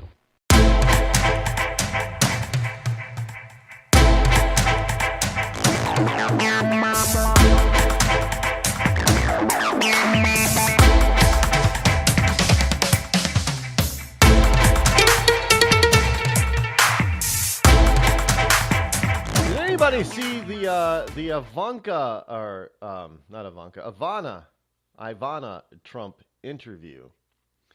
When they asked her about Trump, her ex-husband being a racist, and she flatly denies, no, Donald is not a racist. Donald is a beautiful, loving human being, she says. And by the way, it's probably due to some bad cosmetic surgery, but Ivana Trump did not age very well. She's, 70? No, she just didn't. I'm sorry. She was a beautiful woman in the early days, and I think it's because of bad. Look, people, if you just for vanity's sake, cosmetic surgery, don't do it. It is going to mess you up in the future. I'm just telling you. I mean, look at Joan Rivers. Joan Rivers by the time that she passed away, the woman had a frozen face. She even made fun of herself for it. So I'm not just making any fun. But yeah, Ivana, no, Donald is not a racist. Are you kidding me? Not at all. Oh, but they don't want to cover that. They want to throw Ivana under, because Ivana is Trump's first wife, who was cheated on. He cheated on Ivana with Marla Maples, That's how they got Tiffany Trump. But she's supposed to just like lay into him. But they've long ago buried the hatchet and put all that stuff behind them. And Ivana's not going to come out and say something that's not true about Donald. No, she called him a genius. Now, I remember interviews on with Ivana. Said, if Donald ever came back to you, would you ever work things out? And she said, hell no. I would not be married to him again. But now she's not going to lay into him. She said, no, he was a genius, man, and he's not a racist. That has the libs infuriated.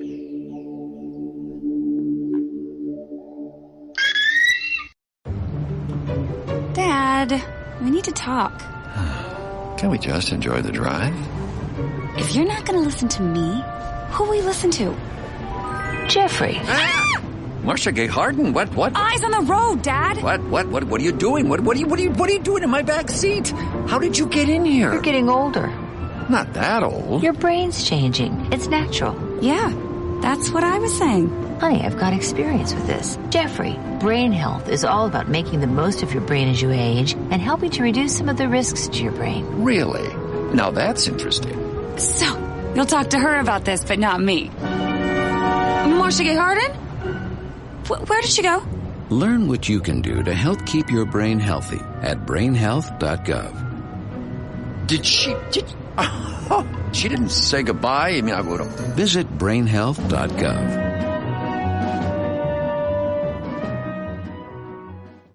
Every day, 70,000 puppies or kittens are born in the U.S. Cute, right?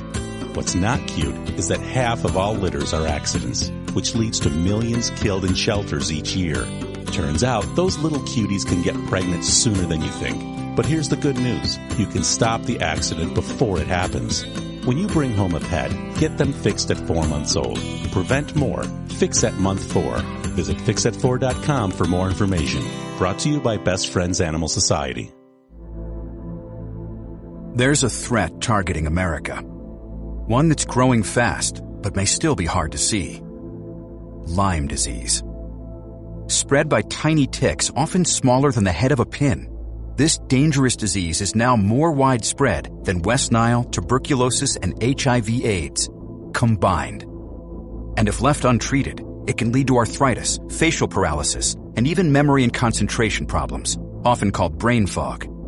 As the threat of Lyme disease grows to more than 300,000 projected cases each year, it's time for us to target Lyme disease. That means checking for ticks when you've been outside, even in your own backyard. It means seeing a doctor if you experience the symptoms of Lyme disease, which can include joint pain, flu-like symptoms, fever, fatigue, or sometimes a bullseye-shaped rash. Set your sights on stopping Lyme. Learn how you can target Lyme disease at targetlyme.org. Battles aren't won solely on the field. That's a common misconception.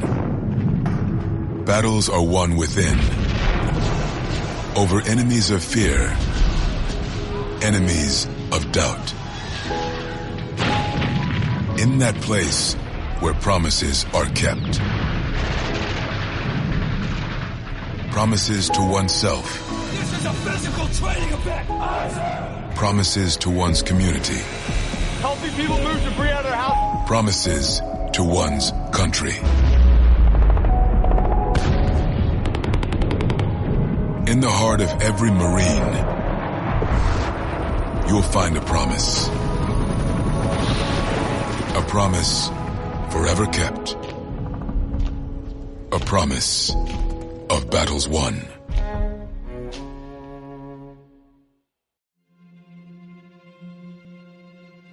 We're here early before they wake up. We stay late, we stay informed, we invest in the latest technology. We take the time to train the next generation of doctors and nurses. We work together to make sure we heal their bodies and their minds. We do this not because it's our job, but because this is about our veterans' lives. This is our mission. More than 300,000 of us working as one, together with families and loved ones. No matter where they live in this country, we'll be there. We all come together and stand together to serve our veterans. We stand strong, united. Stand with us in caring for our veterans. Hi, this is Kelsey Grammer. When military service members head into battle, none are expected to face the enemy alone, but many return home and become isolated as they struggle with the visible and invisible wounds of war. It can be difficult knowing how to overcome that challenge and rekindle bonds similar to those formed in the military. Wounded Warrior Project supports these injured veterans through their recoveries by connecting them with fellow warriors and their communities. No one should fight this battle alone. Join us at woundedwarriorproject.org.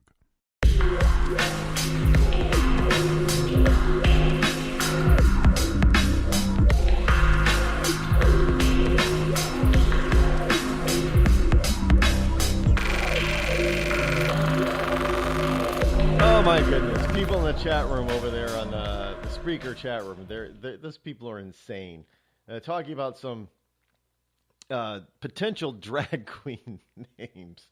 I might do a segment one day on drag queen names because there are some very real ones. I mean, I know you've probably watched some TV shows and movies where they had the drag queen character and they have a very unique name, but there are some real drag queen names, at least here in New England, and some of them are pretty popular drag queens. And no, most of the drag queens that I know do not wear drag. It's an act. I mean, most of them are gay men, yes. Some of them aren't, by the way. There's a couple of drag queens I know that are straight guys. I don't know how they do it, but they're straight. It's just their job. They do pretty well. Yeah, if you're a drag queen and you get pretty RuPaul. Now I know RuPaul I do believe is gay. But drag queens can be entertainers that make a lot of money. And there have been a few around here that have had some unique names. Well, I shouldn't say unique names, but they're definite word play names, and they've been pretty popular around these parts. I am not saying that name on air, Chris.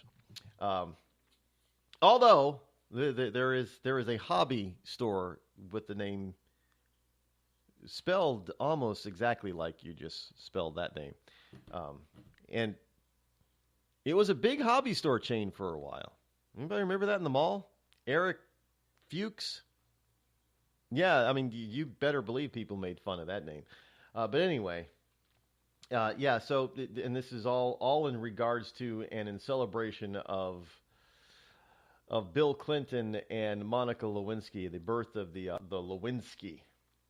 And, of course, there's President Trump. Well, nobody ever said that Trump was a saint. This is his, Melania is his third wife. Now, Ivana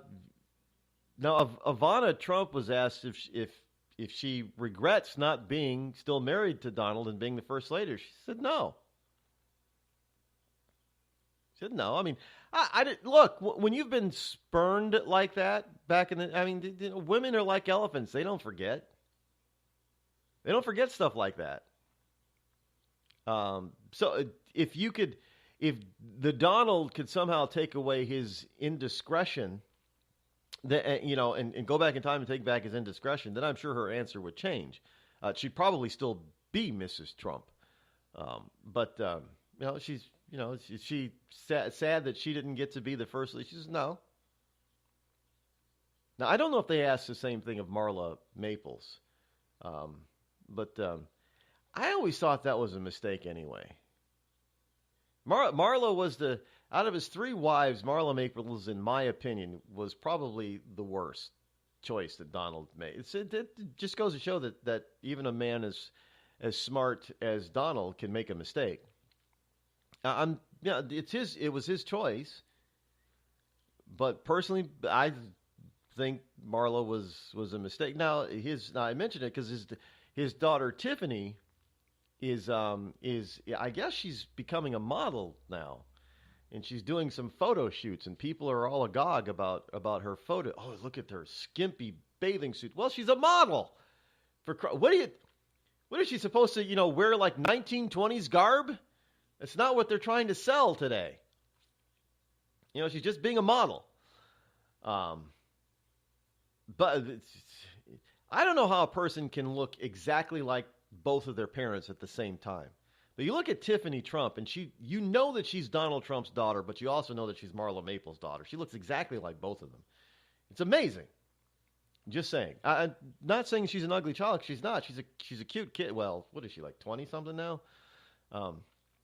She's a very cute kid. She's a pretty girl, but she just looks exactly like both of her parents at the same time. I don't know how that's possible. Usually you look like one or the other, not both. She looks like both. It's like those pictures. If this person and this person had a child and had a child together, and they mold and they blend them together and produce a picture. That's Tiffany Trump.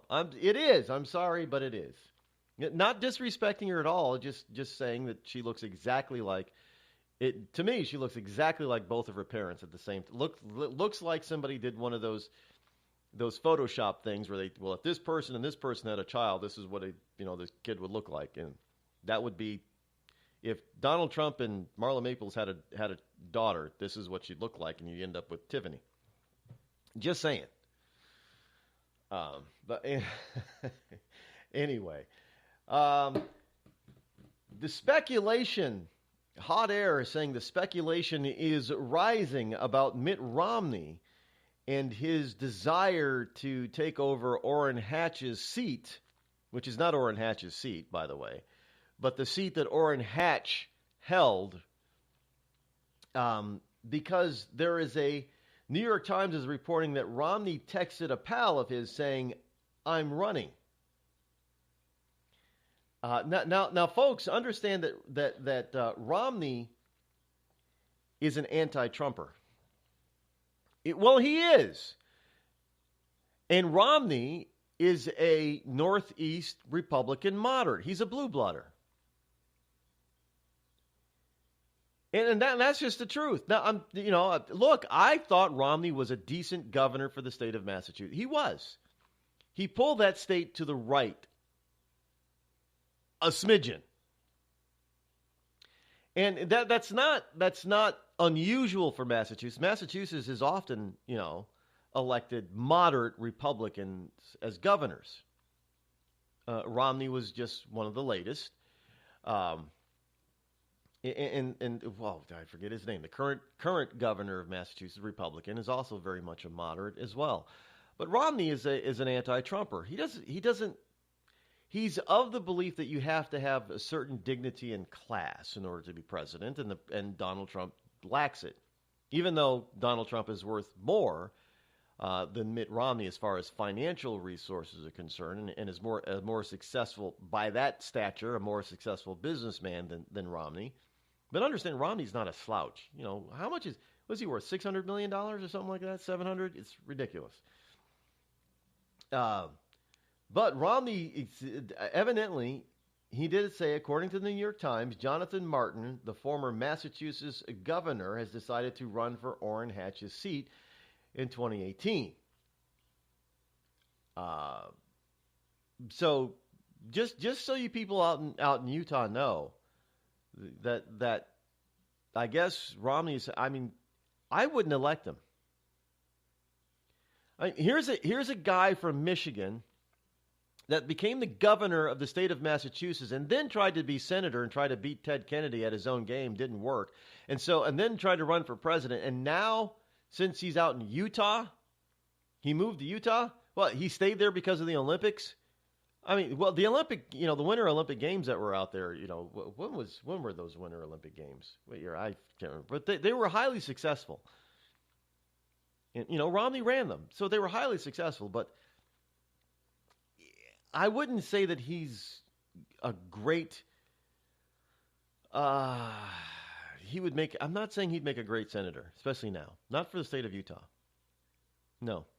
But, if you people want to elect him, I'm just telling you, for the people in Massachusetts wouldn't elect him as senator. But then again, he wasn't liberal enough for them versus Ted Kennedy, I guess. So that's understandable. But is he really conservative enough for you out there in Utah? I mean, I get the fact, he's a Mormon. He's a lifelong, very proud, staunch Mormon. I get that. But is he really your type of candidate? I wouldn't think so. But hey, I don't live out there in Utah. But all I can ask is for Utahans is don't be like Californians and New Yorkers and perpetrate a fraud on the rest of the American people by electing and re-electing people like Nancy Pelosi and Maxine Waters and Chuck Schumer. Yes, you have a right to elect your own representatives, and I fully stand behind that right. But remember, your choice just doesn't affect your district or your state. It affects the entire union here.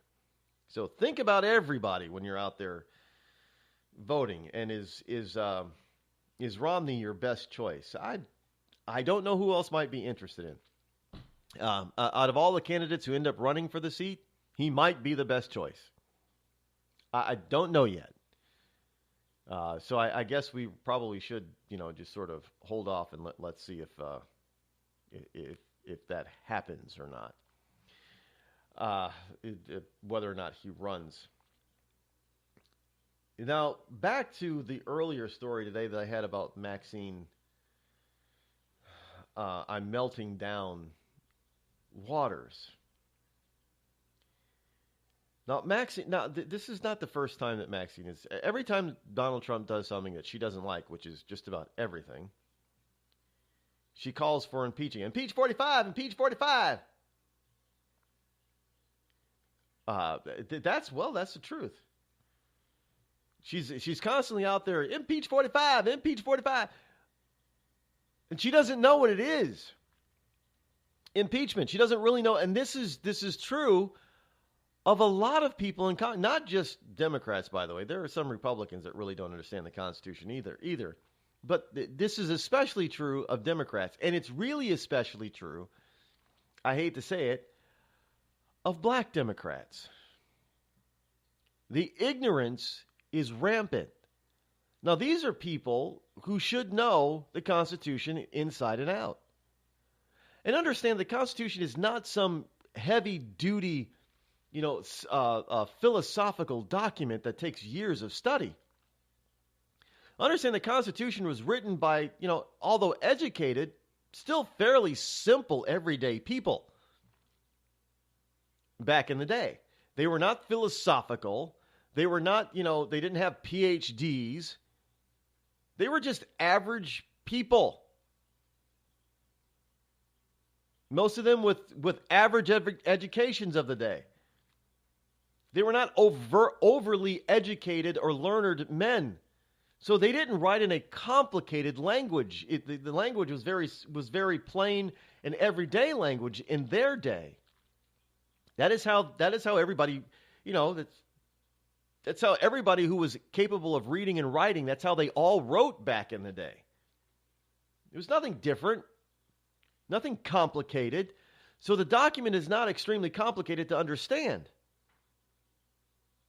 Sure, you have to understand from the basis of where the founders were coming from. In other words, you have to understand the vernacular and the meaning of words as they knew them back then in the 1700s.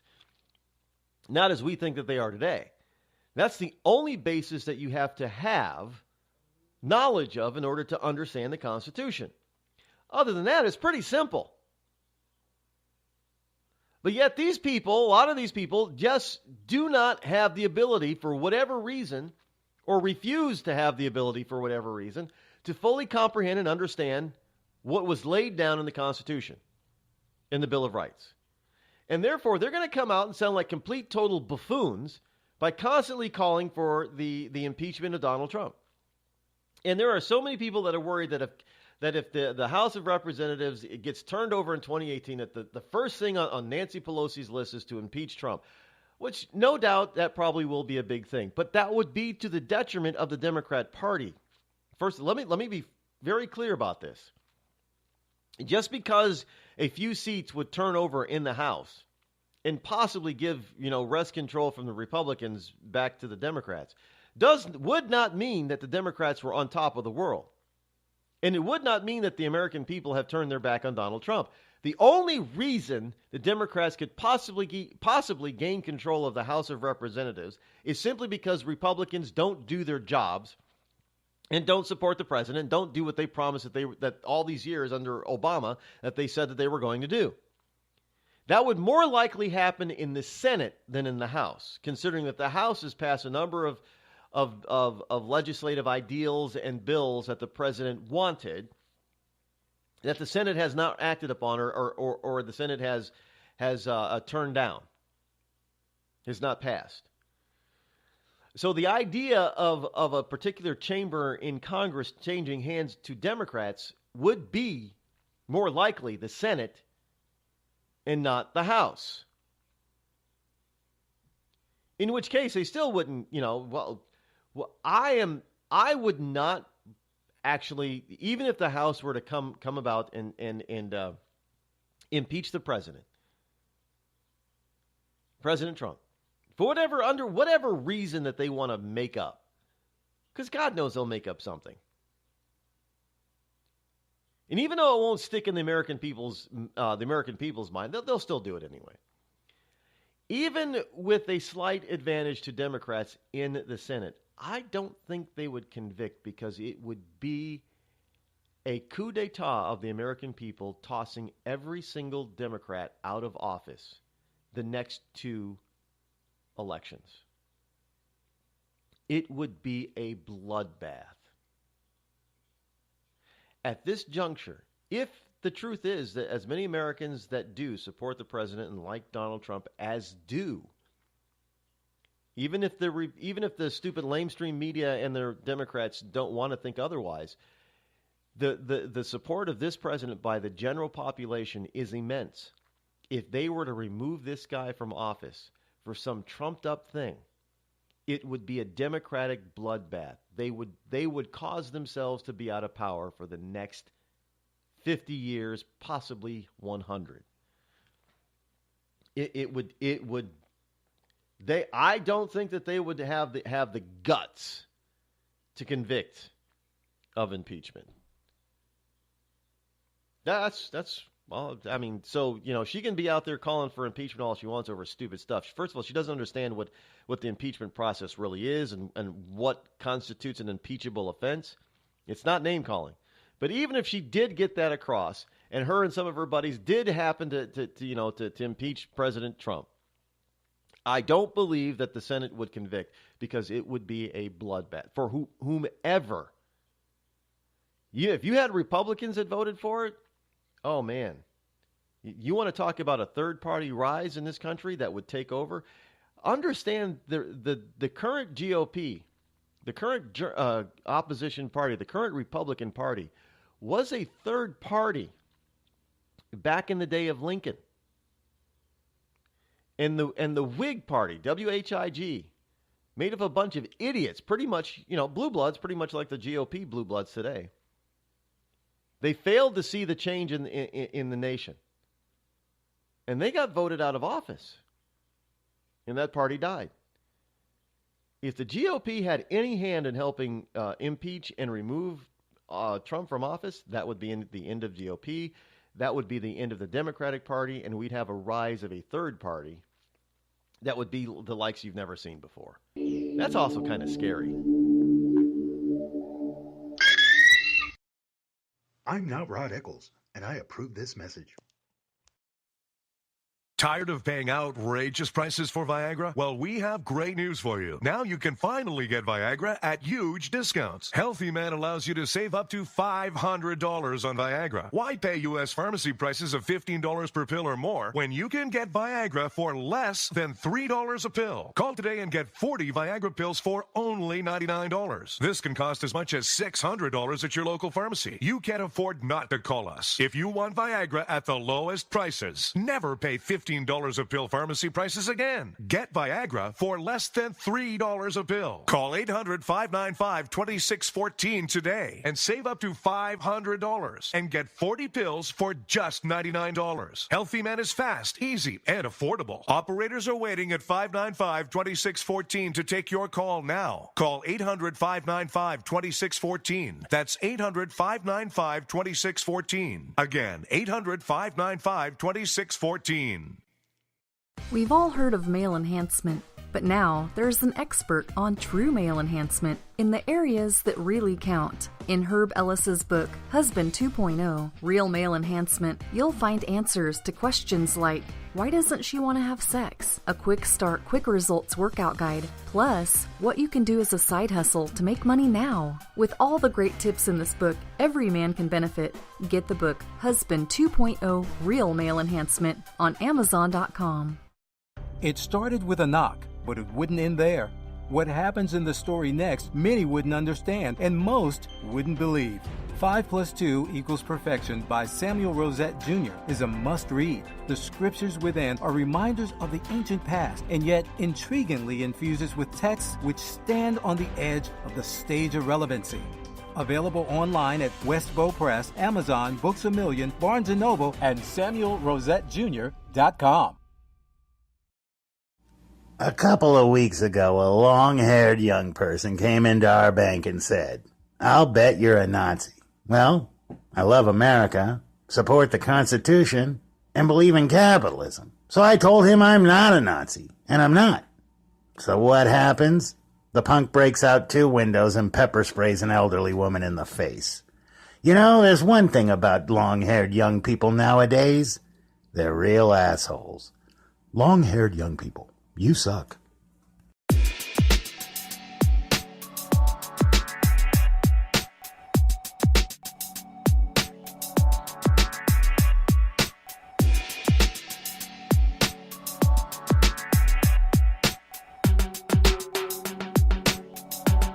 If you look at all the Trump kids, it's pretty amazing. Well, I mean, the resemblances to their parents. Now, if you look at Don Jr. and Little Baron, if you look at pictures of Donald Trump Sr. when he was 40 years old, because Donald Trump Jr. is now 40, they could almost be twins.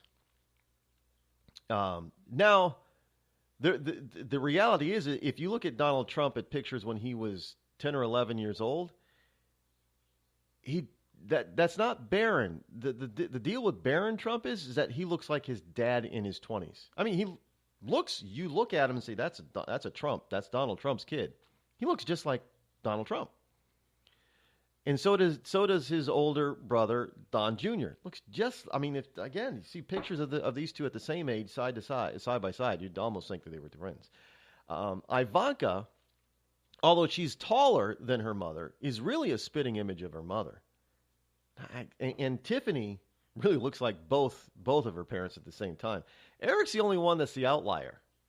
Now, I'm not saying Eric's a bad-looking guy, but he doesn't really resemble either parent, and that happens a lot with kids. They don't really look like either parent. They may look like a grandparent. Now, I don't know about Eric's grandparents. I haven't seen pictures of all of them. But I do believe, I think I've heard them say that Eric looks like one of his grandmothers, which is highly possible. I don't know what either grandmother looks like, to be frank. But that's what I have heard. What is said before, that Eric looks like his grandmother, which is possible. Not saying that Eric looks feminine, because he doesn't. But boys can look like their mothers without being feminine looking. And evidently Eric has that look. Looks like one of his grandmothers. So good for him. But I'm just putting it out there. Because people are probably going to think that I'm being derogatory towards the Trump children. No, not at all. People obviously look like their parents or an ancestor of theirs. So it's in the genes, folks. It's in the genes. And not the Levi's either.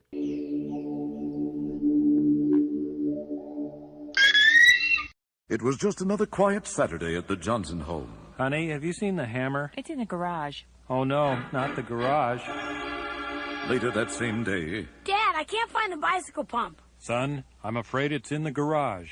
The garage? Then the following Tuesday... Howard, where's the car? It's in the garage. Does your garage look like a giant yard sale without the yard? Do you cringe at the thought of entering your garage?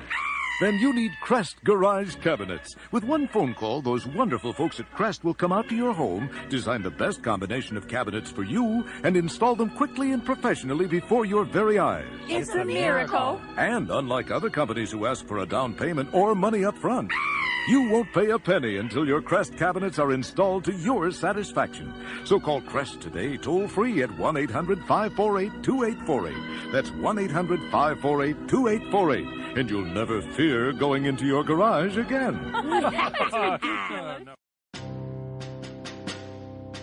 On the battlefield, there's a saying America's military men and women live by.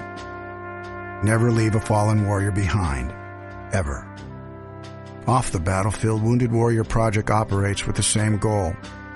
We leave no warrior behind. Wounded Warrior Project is a non-profit organization created to help our men and women returning home with the scars of war. Whether those scars are physical or mental, we're here to make sure that they heal. And whether it's helping those with post-traumatic stress disorder live a normal life again, or giving much-needed support to injured warriors in veterans' hospitals, because no one deserves our help more than the men and women who risk their lives to keep us safe. Wounded Warrior Project. We never leave a fallen warrior behind. Ever. Learn more about what we do at woundedwarriorproject.org.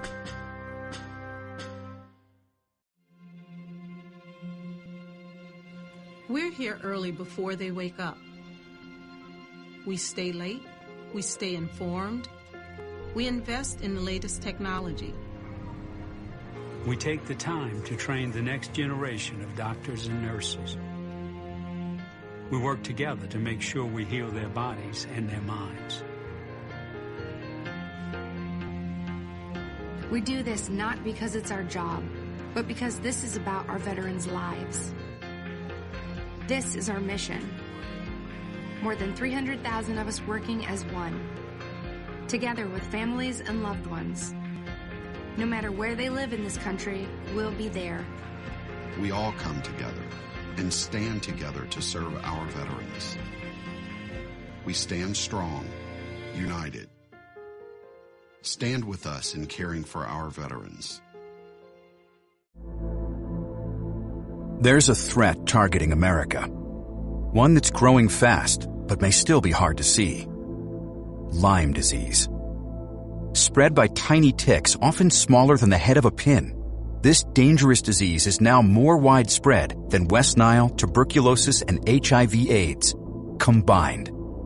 And if left untreated, it can lead to arthritis, facial paralysis, and even memory and concentration problems, often called brain fog.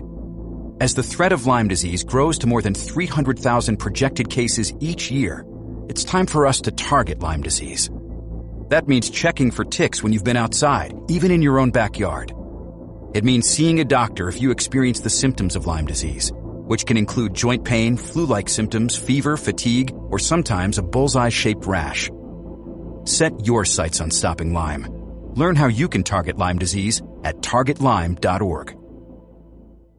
The Red Cross responds to nearly 66,000 disasters every year, most of them house fires. Red Cross President and CEO Gail McGovern says you need to develop an evacuation plan and practice it, especially with your children. It takes just 2 minutes for a home to be engulfed in flames. Practice those drills. We all think our kids know what to do. They don't. We need to teach them. We have started a large campaign where we're going into vulnerable communities and helping install smoke alarms. Already 92 lives were saved, and 4 of those lives were saved by a 5-year-old girl who remembered what we taught them during these fire drills, and she got her family out. We also have a slew of free apps that people can download onto their smartphones. It's what to do in every kind of disaster you can imagine, how to prepare and how to recover. To help support all the Red Cross does and to make a financial donation, go to redcross.org. That's redcross.org. It's Thursday night, and you're grabbing drinks with some friends. Started off with a pitcher for the table, which quickly becomes two. There's pool. And there's the photo booth. All right, everybody squeeze in. Say cheese! Followed naturally by an order of wings. And another. Can we get some extra ranch sauce? Then there's the ceremonial nightcap. So what are we doing this weekend? And lastly, it's back to the car, which, if you're buzzed,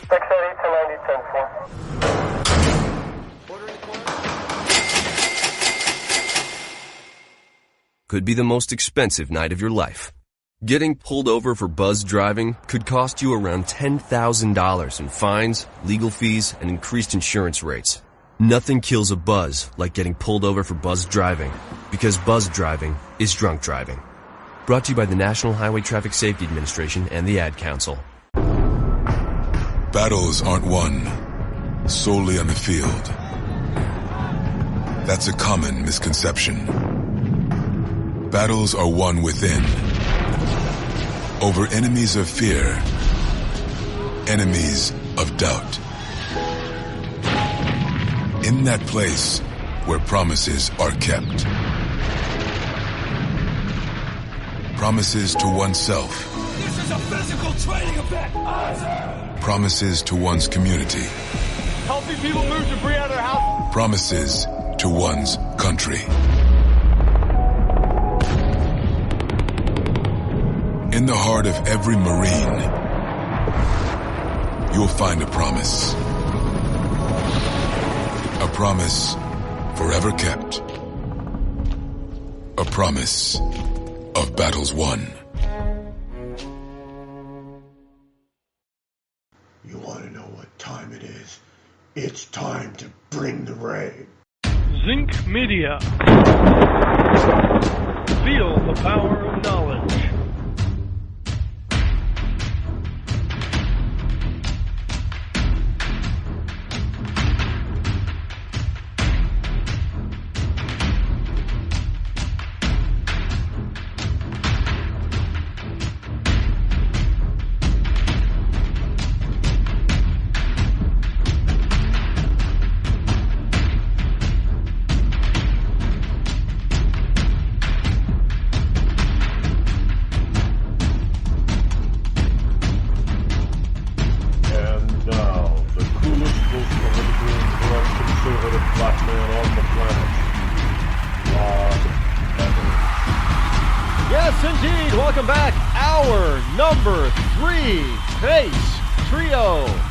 Fastest 3 hours on Internet Talk Radio is right here on the Rod Eccles Show, powered by Zinc Media Arts. Glad that you are all here as we continue on with this hour. I mean, 2 hours in the can already. I don't know where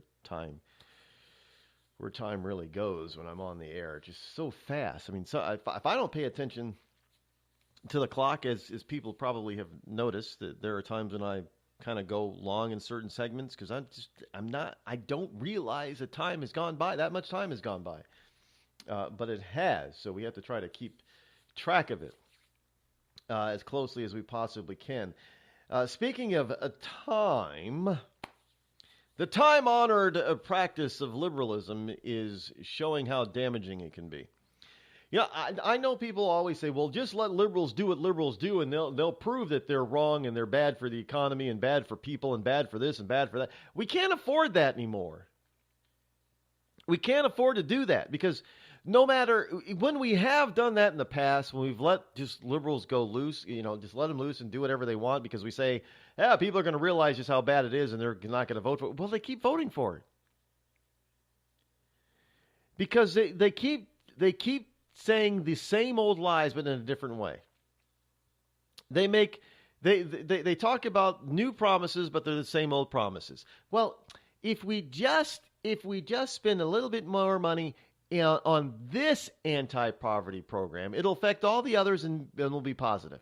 And then we fall for the notion that we're going to spend more money here and we're going to give more government handouts in this area, and it makes poverty worse. And then they tell us, well, we didn't spend enough.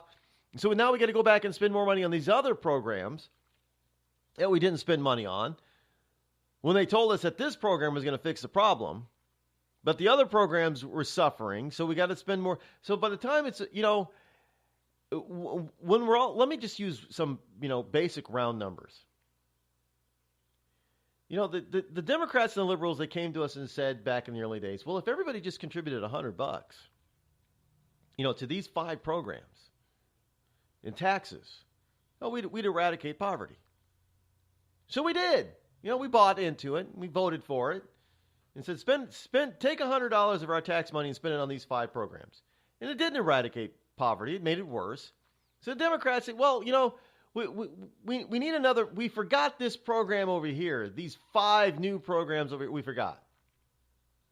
So really, we need $150. Now, isn't that a bargain? Because the first 5 cost you $100. Now, the second 5, along with the original 5, is only going to cost you $150. So it's getting cheaper, but we'll spend the bulk of the money on these new 5 programs here, and not on these past 5 programs, because those are already running, and that'll eradicate poverty. So now we're spending $150 dollars on per person on 10 programs, and it still doesn't work. It makes things worse. So they come back and they say, well, we don't really need any new programs yet. But we really made the mistake by not properly funding the original 5 programs. So we need $200 now. So each of the set of 5 programs gets $100.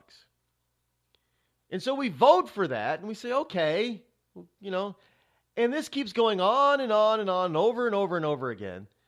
And I think finally now Americans are starting to get the fact, well, you guys have been feeding us a line of bullshit all this time. You've been lying to us. You've been hiding the truth, trying to hide the truth. None of this stuff works. And there are many states that have gotten hold of this and have said, well, we're not buying it anymore. But, of course, there are still some states that do buy into the notion that government can fix everything, especially poverty. Now, one of the big states that falls into this category is obviously... Yep, you guessed it, California. And PJ Media has a story here asking the question, they ask the question, what's wrong California? Because they got to ask the question of what's wrong with California. Guess which state right now has the highest poverty rate in the country? No, not Mississippi. I know a lot of people have said Mississippi, Louisiana, maybe one of the Virginias. Those people pote down there. No. It's California. California, where nearly 1 out of 5 residents is construed to be po. That would be poor in Rush Limbaugh's Rio Linda. Now, that's according to the Census Bureau's supplemental poverty measure. Not anybody else's measure, the government's own measure, which factors in the cost of housing, food, utilities, and clothing, and which includes non-cash government assistance as a form of income. So California. So all you people who want these $15 minimum wage because you think $30,000 a year for a full-time job is really going to make it in California, you better think again. Now, given the robust growth and the prosperity generated by several industries, of course it's worth asking why California has fallen behind, especially when the state's per capita GDP increased approximately twice as much as the national U.S. average over the 5 years ending in 2016. 12.5% compared to 6.25%. Last year, or the left's first, last, and only instinct is to throw more money at the problem. But California has already done that, and guess what? Well, they've been spending money at the wrong places, for one. Illegal immigrants, becoming a sanctuary state. It's not as if California policymakers have neglected to wage war on poverty.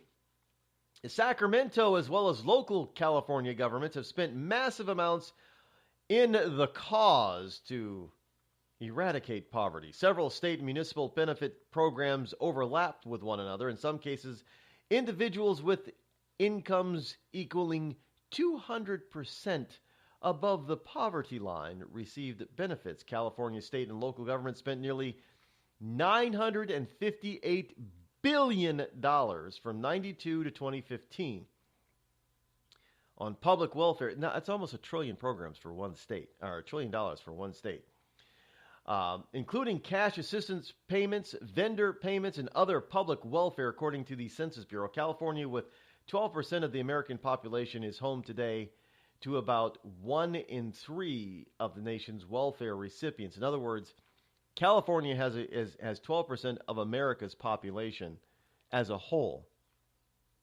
but nearly 33% of America's population on welfare resides in California.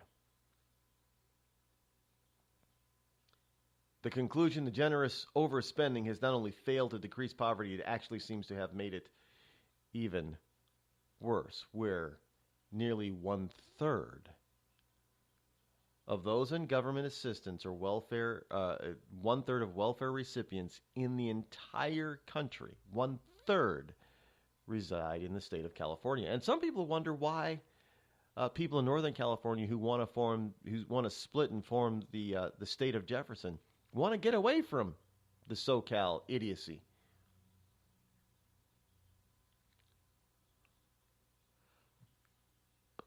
Right there. Right there. Progressives who control every aspect of the state's government are not necessarily stupid people. Well, yeah, they are. Well, no, I guess they're not. They know exactly what they're doing. The people that are stupid ones are the people that keep voting for this garbage out there in California. Their taxes keep going up. Companies keep leaving. Population keeps leaving. They keep exporting. Well, their whole point is to export export. That's a new term, new word, export. Their whole reason behind what they're doing is to export what they are doing in California to the rest of the country. So the rest of the country can be just as miserable and overtaxed as California. By the opposite token, you've got Donald Trump, who's doing the opposite on a nationwide basis of what California is doing on a statewide basis, and the rest of the country is starting. Rest of the country's economy is starting to boom. Unemployment is dropping quickly. Minority unemployment is at all-time lows or near all-time lows. That goes for Asian populations have never really suffered all that. Well, there's a breakdown. I just had something here about immigration breakdowns as far as family. Asians are a unique lot. Off the boat Asians, and this is not being derogatory. Off the boat Asians, they don't depend on government for anything. They don't even trust government. For off the boat Asians, believe it or not, unless they're human trafficking, legal off the boat Asians, their unemployment rate is nearly zero. First-generation American Asians, there's a high expectation on them. They're highly educated. Some would say overeducated. Again, their unemployment rate, once they graduate from college, is extremely low. Second-generation Asian Americans, the grandchildren, tend to be a little spoiled. There is that educational aspect, but it is far removed from that first generation who highly expected education as a process, as the process to success, whatever that success may be for Asians. By the time the second generation is born, that second generation becomes highly Americanized, and their whole style of lifestyle, if you will, is integrated with the rest of the American population. And other than possibly, well, obviously their looks, but other than the names, there is no difference in that second gen. It's really weird. The off the boat people and the first generation Asian Americans, they're Asian, man. You get that second generation born, the grandchildren, and all of a sudden things take a big, huge turn. And those kids grow up to be just nothing but Americans. So then you have, the third generation, you might as well forget it. Third generation Asian Americans are the stars that you see on TV today. There's a lot of Asians on TV. And they're the ones that you see on TV. They're completely, totally, they don't know anything about the old country. They're just like, Europeans. People with European descent. They don't know anything about the old country. Completely Americanized. Nothing wrong with that. Just showing how the difference and disparity within one particular culture can be. And it doesn't matter at what time when the legal off-the-boat Asians come here. Could have been 100 years ago. It still has that same progression. Could have been, just back in the 70s when they got here. It still has that same progression. There is no change in that. So when we talk about minority unemployment, really you have to really take apart who you're talking about. And when it comes to the Asian community, if you're talking about off the boat or first generation, there is no unemployment to speak of with them. It changes with the second and third generations. And then it becomes more like the rest of the country. So they're the enigma as far as minorities are concerned, just simply because of their culture and how that culture gets Americanized over a period of time. When it comes to blacks and Latinos, the story's a lot different.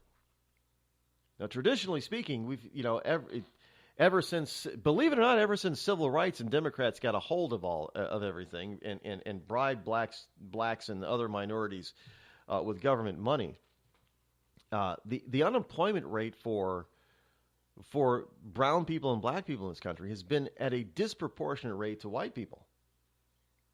It has been since the 70s.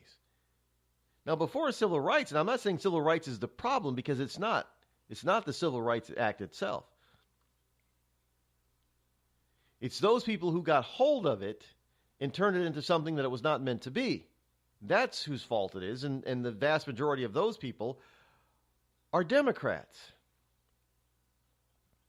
Because before civil rights, the black community had no other choice but to take care of itself. Again, there was very little black unemployment because blacks took care of themselves. We all know this. This is historically accurate. So, they talk about black poverty. Yeah, but it wasn't poverty in such a way as that we know what poverty is today. I mean, there were a lot of rich, wealthy black folk before civil rights, just like there were a lot of poor black folk before civil rights. The interesting thing is that there really hasn't been much change when it comes under Democratic rule. In fact, blacks often go backwards under Democrats and move forward under Republicans. I mean, let's face it. The black unemployment rate in the black middle class, the black unemployment rate dropped into the basement, and the black middle class surged under Ronald Reagan. Now, these are government numbers. Overall speaking, blacks suffered under President Clinton. Not that badly, but they still suffered. Unemployment rose. The growth of the black middle class slowed tremendously compared to Reagan. Bush reversed that trend again. W. Bush. Black unemployment started to head towards the basement. Black middle class and upper class started to explode once again. The black upper class exploded under George W. Bush. Blacks suffered tremendously under Obama. Highest unemployment ever recorded in the black community under Obama. A black president, but a Democrat. The black middle class actually shrunk under Obama. And now under another Republican president, we see black communities' fortunes turning around once again. Unemployment, all-time low. Middle class wages starting to rise. Black middle class growing once again. And even the black upper class is starting to rise. So what is wrong with California? Oh, that's easy to answer. There's only one answer to that. What's wrong with California is wrong with other parts of the country as well. One answer. Democrats.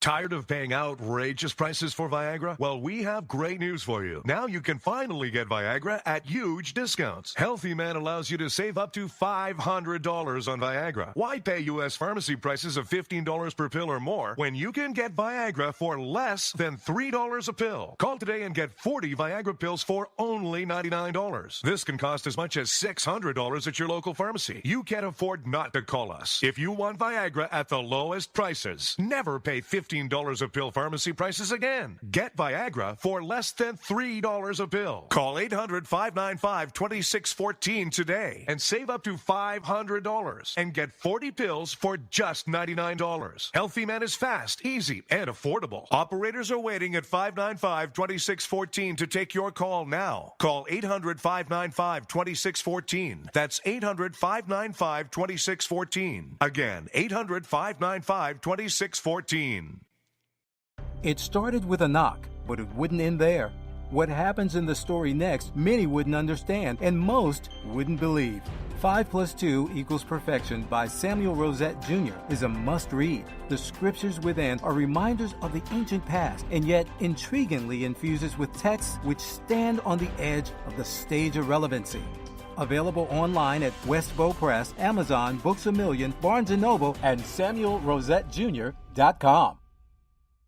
We've all heard of male enhancement, but now there's an expert on true male enhancement in the areas that really count. In Herb Ellis's book, Husband 2.0, Real Male Enhancement, you'll find answers to questions like, why doesn't she want to have sex? A quick start, quick results workout guide, plus what you can do as a side hustle to make money now. With all the great tips in this book, every man can benefit. Get the book, Husband 2.0, Real Male Enhancement, on Amazon.com.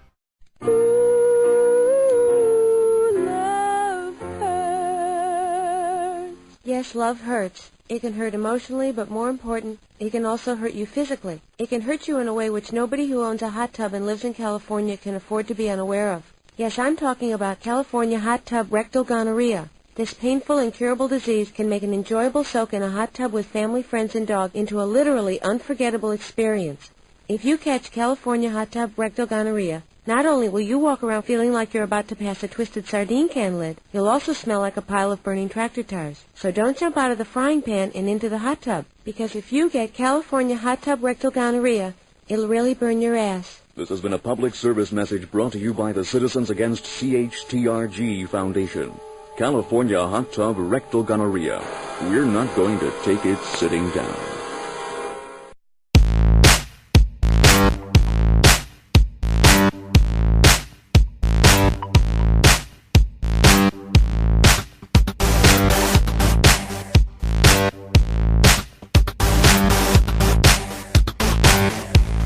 Have to get to the holidays for today just after the bottom of the hour break, because there's quite a few of them today, believe it or not, and some of them deserve full explanation, so we just don't have enough time between now and the bottom of the break. But I do want to remind people of something. Tomorrow is, of course, Wednesday or Hump Day, which means that it is Intel Report Wednesday, Hump Day. And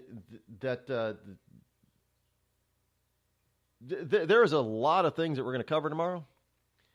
One of the things that Agent 0010 is telling me about is he's going to cover and give reasons for Manning being one of Manning, who's now he's a girl now, right? And he's running for Senate in Maryland, I think. But one of the reasons why Manning committed treason. And look, I've often said that there were parts of what Bradley Manning did, before he became Chelsea Manning, that he was obligated as an American citizen and as a military person to do, but he went too far. in some areas, and thus not that he committed treason, but he broke the law when he went too far. Otherwise, he could have been, if he just would have stayed a whistleblower and stayed within that realm, he would have been a hero. And if he would have stayed in the whistleblower realm and been a hero, then he wouldn't have, I don't think he'd be, Chelsea is his name today?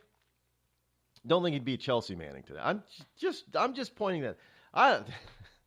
Maybe there was some experimentation that was done to him while wasn't he in jail? Yeah, he was in jail. There was some experimentation that was done to him, and the experimental drugs turned him into a trans person.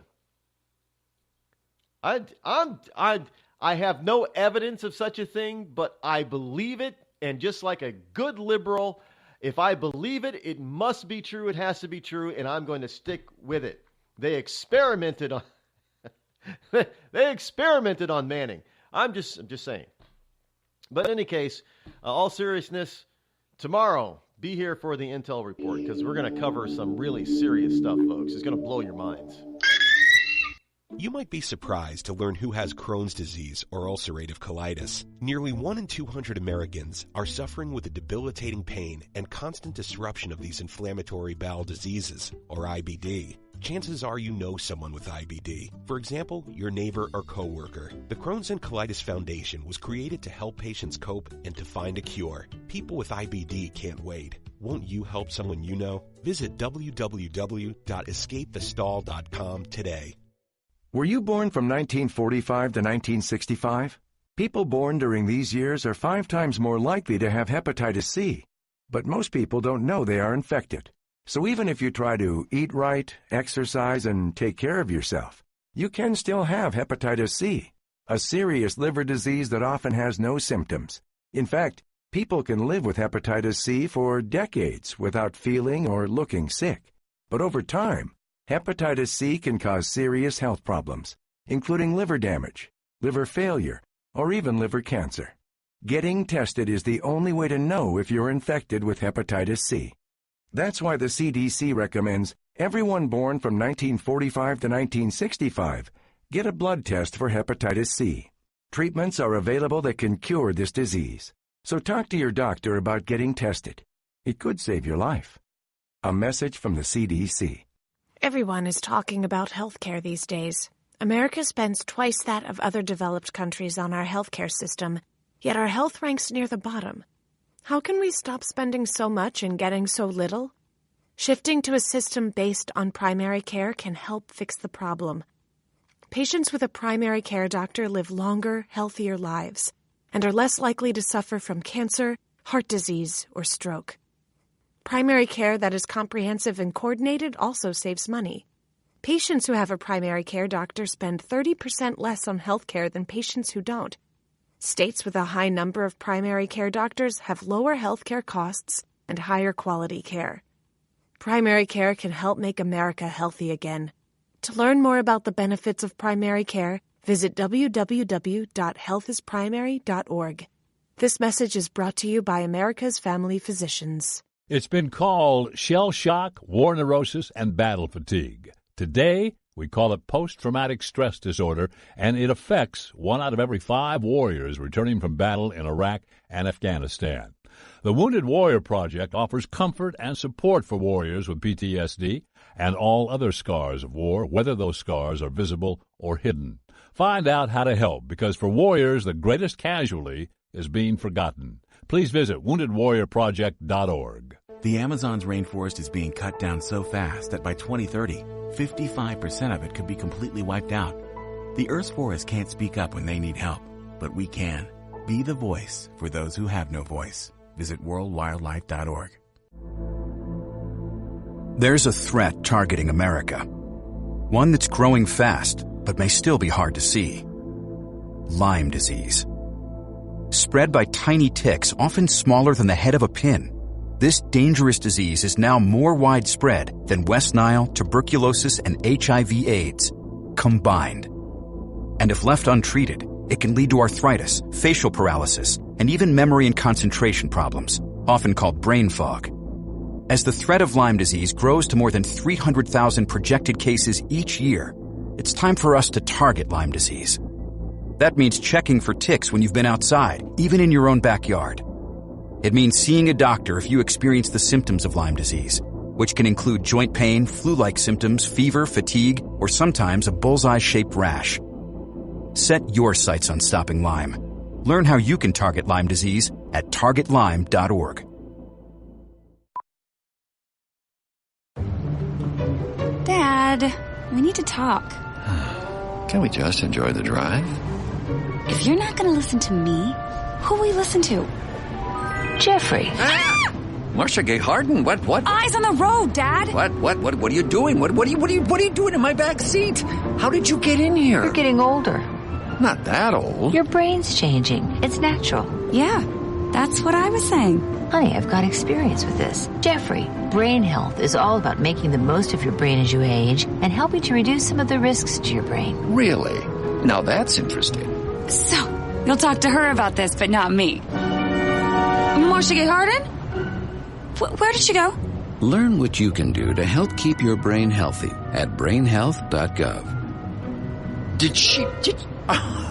She didn't say goodbye? I mean, I would have. Visit brainhealth.gov.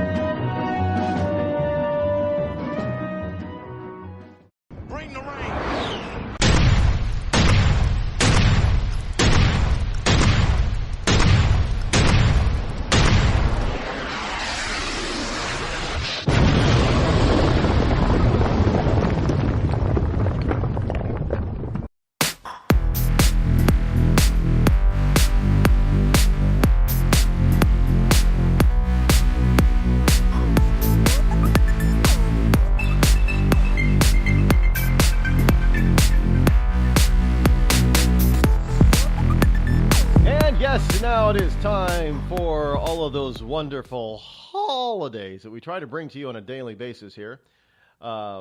Today, there's quite a few of them for January number 16.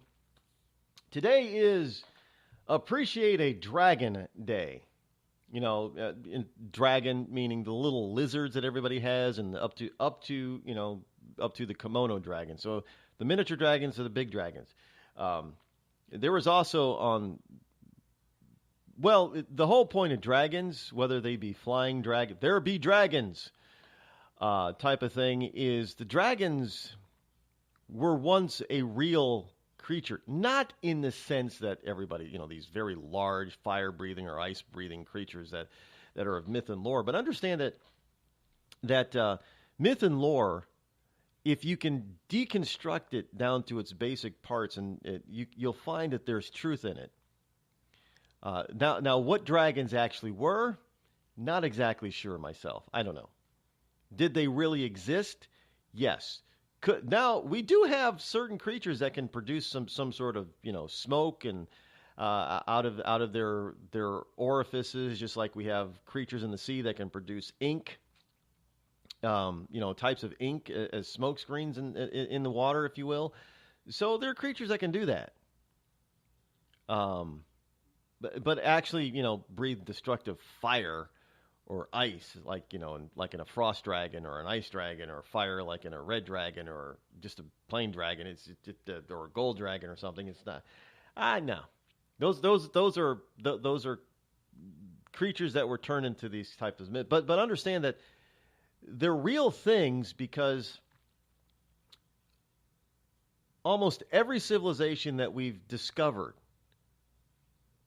has had their form, an unmistakable form of a dragon or dragons. And they all look eerily similar. It doesn't matter where you go on the planet.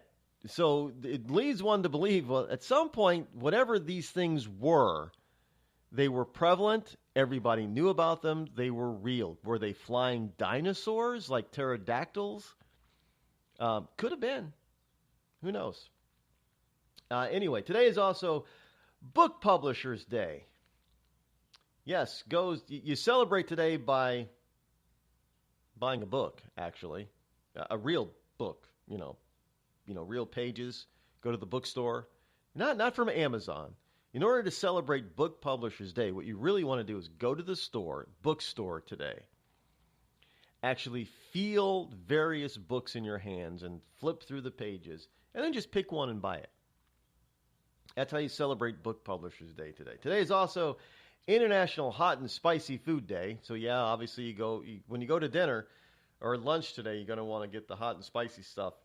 If you can't take the ghost jalapenos, then try something a little more mild, I suppose. It's also, and for dessert, you can celebrate that today is National Fig Newton Day. I used to love me some Fig Newtons, man. Boy, used to love me some Fig Newtons. It's also National Nothing Day. Now, what the hell is National Nothing Day? National Nothing Day is an un-event, and it's been celebrated on January 16th since 1973 when it was added to the Chase's calendar of events. It's not actually a public holiday as it requires an act of Congress. Its purpose is to provide Americans with one national day when they can just sit without celebrating, observing, or honoring anything. In other words, just a day honoring and allowing you to do nothing.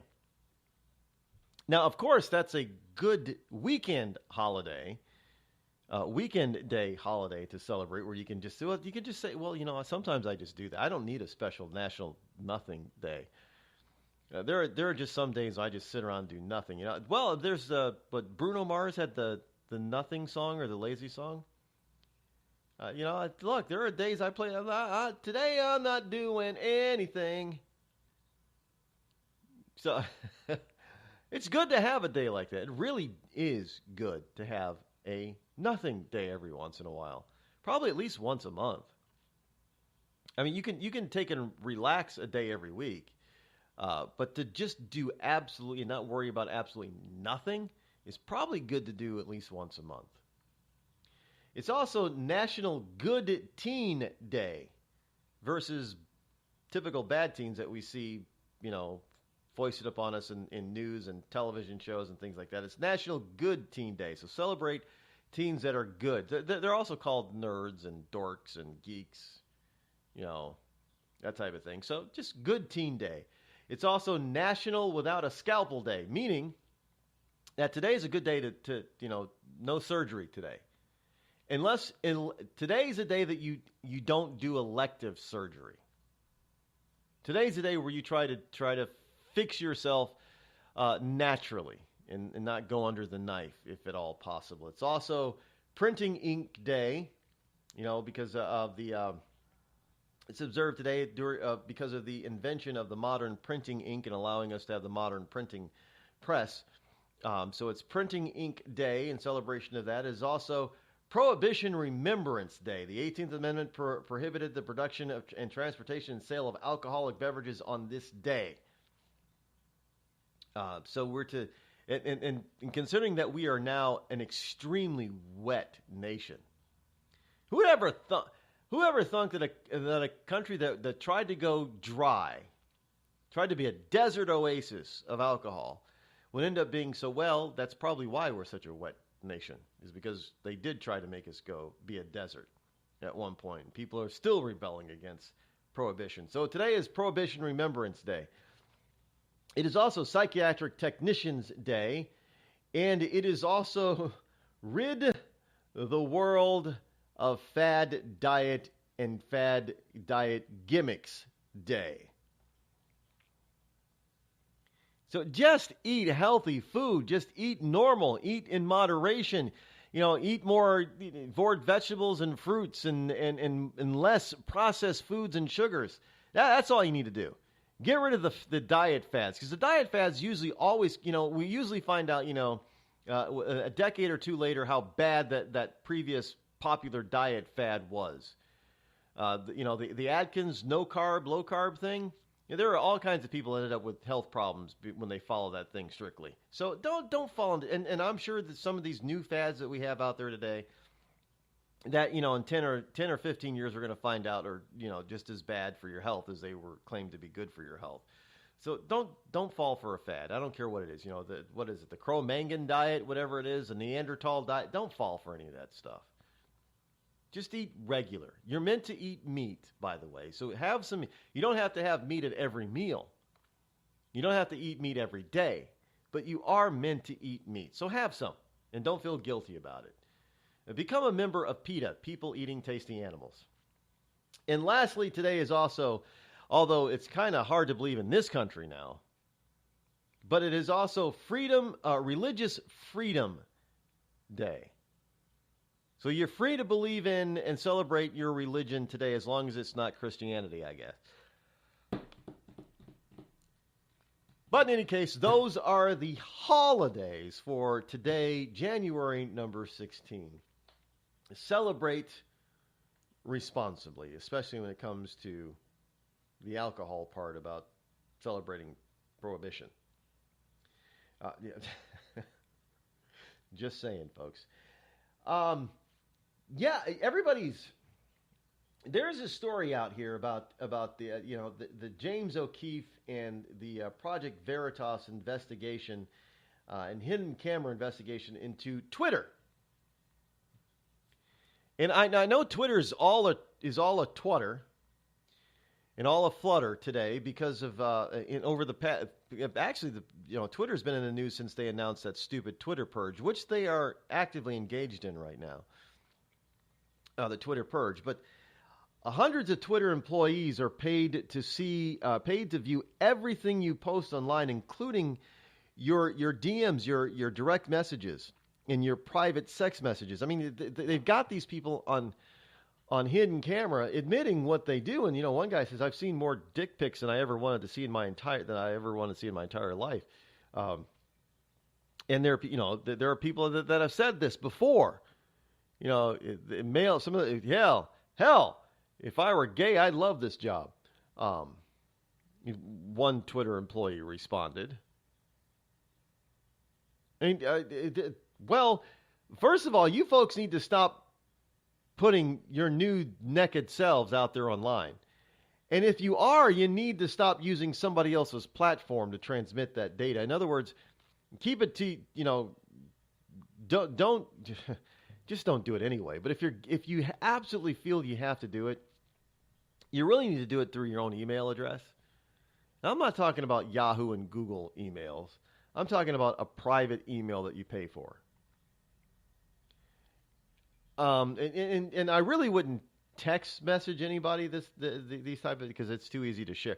It's easy to share anytime you send something via the web anyway, but don't text it. And definitely don't use places like Twitter to send, proprietary or personal responses or inquiries or photos or what have you. So because now we know for sure what's going on behind Twitter in a number of different areas. There are teams dedicated to looking at your DMs, your direct messages, at least 300 or 400 people. They're paid to look at dick pics, so says Clay Haynes. Now, Pranay Singh, a Twitter engineer, says all your sex messages, all your dick pics and the like, all the girls you've been effing around with, they're on my server now. And he's happy about it. He loves it. Now, this is no different any different over there on Facebook, by the way.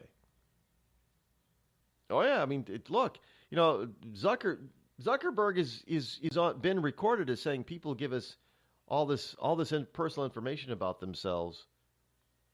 All we have to do is ask, and they willingly give it. People are effing stupid. That's Zuckerberg saying it. Now, this is a few years ago. Back around 2010, 2012, somewhere around there.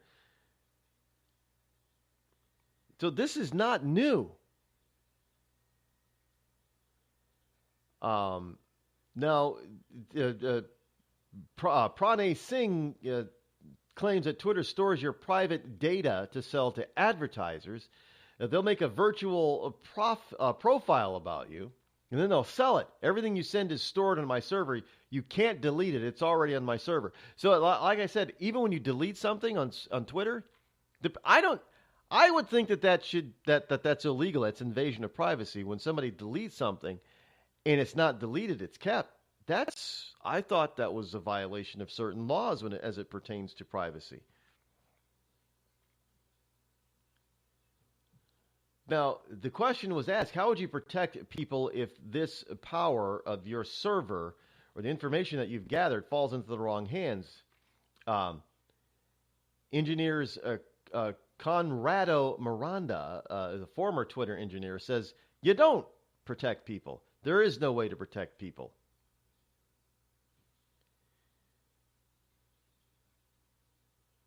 So your stuff is out there. If you look, I have never really utilized social media to send really personal information. There's limited. I refuse to give them all kinds of information about. They ask the question, well, complete your profile. I hate being asked that all the time. You know why they're asking it? Most social media places do. The big guys ask it all the time, especially Facebook and Twitter. They give you added points. They give you these fake points. Hey, you're a star or a superstar when you fill out your complete profile. LinkedIn is the same way. You complete your profile. Completed profiles get more views. Really? How is that possible? How about this is supposed to be professional. And some of the questions that LinkedIn asks are not on a professional level. These are personal. I don't fill that stuff out, and I don't know why anybody does. I never have. And sometimes, and I'm going to be honest about this, sometimes when they ask and require certain personal information, like birthdays, when they get real, your birthday and your birth year, I give them a wrong date. I'm not saying it under oath, so it's not illegal. And I'm not doing it to as far as, trying to pretend to be somebody else. I just know what they're doing with the information. I know they're going to against my permission or against my will, they're going to try to sell all my information. So I don't give them whatever information I can get away not giving them. I don't give them. And if it's real pertinent personal information that not everybody out there in the world needs to know, I give a false date. Not lying about it. People know this. I mean, I've gotten people, hey, I just got a notice that today's your birthday's not today. I thought this information, according to the site that I gave it to, said they were going to keep it private. Well, how did you know that I mentioned today's date, whatever that date is being my birthday? So in other words, the site lied to me. And they're going to be upset if I give them the wrong birth date. This is Twitter, folks. I'm just saying, you got to be on your toes with this stuff. Don't volunteer information that is not required. And if it's really personal information like your birth date, I think you have every right to protect your personal information and yourself as well as your personal identity by not giving them an accurate date. Get away with giving as little as you possibly can. Tired of paying outrageous prices for Viagra? Well, we have great news for you. Now you can finally get Viagra at huge discounts. Healthy Man allows you to save up to $500 on Viagra. Why pay U.S. pharmacy prices of $15 per pill or more when you can get Viagra for less than $3 a pill? Call today and get 40 Viagra pills for only $99. This can cost as much as $600 at your local pharmacy. You can't afford not to call us. If you want Viagra at the lowest prices, never pay $15 a pill pharmacy prices again. Get Viagra for less than $3 a pill. Call 800-595-2614 today and save up to $500 and get 40 pills for just $99. Healthy Man is fast, easy, and affordable. Operators are waiting at 595-2614 to take your call now. Call 800-595-2614. That's 800-595-2614. Again, 800-595-2614. We've all heard of male enhancement, but But now there's an expert on true male enhancement in the areas that really count. In Herb Ellis's book, Husband 2.0, Real Male Enhancement, you'll find answers to questions like, why doesn't she want to have sex? A quick start, quick results workout guide. Plus, what you can do as a side hustle to make money now. With all the great tips in this book, every man can benefit. Get the book, Husband 2.0, Real Male Enhancement, on Amazon.com. It started with a knock, but it wouldn't end there. What happens in the story next, many wouldn't understand, and most wouldn't believe. 5 + 2 = Perfection by Samuel Rosette Jr. is a must-read. The scriptures within are reminders of the ancient past, and yet intriguingly infuses with texts which stand on the edge of the stage of relevancy. Available online at Westbow Press, Amazon, Books A Million, Barnes & Noble, and SamuelRosetteJr.com.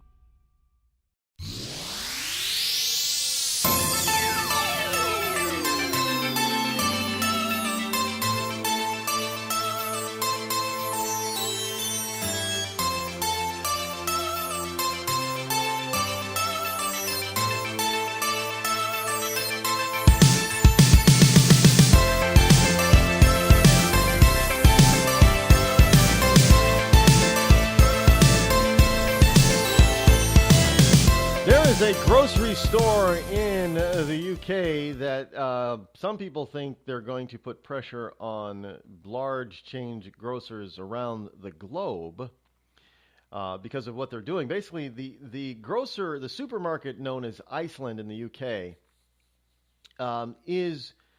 has just become the first supermarket in the world to remove all plastic packaging from its own brand. And that's its own in-store brands from all its own labeled products. Iceland Supermarket has become the first to remove plastic packaging in full. All its own label products will have no plastic packaging within 5 years. It puts pressure on other supermarkets to follow suit to lower levels of pollution. Now, packaging on all 1,400 plus products will be replaced across the more than 250 suppliers of the store chain. Last week, Theresa May, of Prime Minister of Great Britain, set a 25-year deadline to banish avoidable plastic. Now, trust me, I have often complained about over-packaging of products in this country. And it's not just here. And there are things that don't need, I mean, because sometimes you'll get you go out and buy, like, say, a package of cookies. Not necessarily fig Newtons, but you go buy a package of cookies. The cookies are wrapped in plastic, put in a plastic tray, and then put in a box. And then the box is wrapped in plastic. Why? But also understand that just, there are some grocery chains here in the USA and some governments that are local governments that have banned plastic bags. The problem is that they're not gaining anywhere when it comes to eliminating certain plastic because plastic is cheaper and costs less energy to transport than paper bags, by the way, plastic bags versus paper bags. The cost per transportation per bag is cheaper on plastic bags than it is paper because paper is heavier. Paper takes up more space. It takes more energy. Just saying. So plastic is not always bad. But I do ask the question, like most people do, of why did we got to over? I mean, if there's one thing that really, you want to talk about over packaging, go to IKEA and buy something. Overpackaged product. A lot of their products that they box up and it's overpackaged, man. It drives me insane. I hate overpackaging. I don't care who's got it. We could do with less of it. I'll agree with that. And it doesn't matter if it's paper, cardboard, or plastic or some other. Amazon is, for a company that prides itself on being so environmentally forward. I can't tell you how many times I order something from Amazon, and you get this big box arrives, and 3/4 of the box is filled with either plastic peanuts or those new plastic airbags. Why? You just send it in a smaller box, for crying out loud. And honestly. Seriously. Well, it happened again today, folks. We ran out of time before we ran out of subject matter, so we'll try to get to more of the stuff tomorrow. Tomorrow is Hump Day, however, so we're going to be, kind of pushing it because it is Intel Report Day, which means we'll probably take up about a good hour of the program on the Intel Report, but you're not going to want to miss it. Some good stuff about Bradley Manning, about what's happening with the false alarms in Hawaii and Japan, and a bunch more. So tune in about 21 hours. Until then, enjoy your Tuesday afternoon. Thanks for tuning in today. I'm Rod Eccles. I'm out.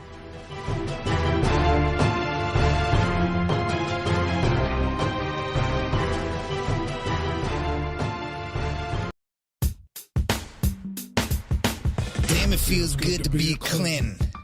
Damn, it feels good to be a Clinton. A shameless politician always plays her cards right. Got a crew for the fight on the airwaves.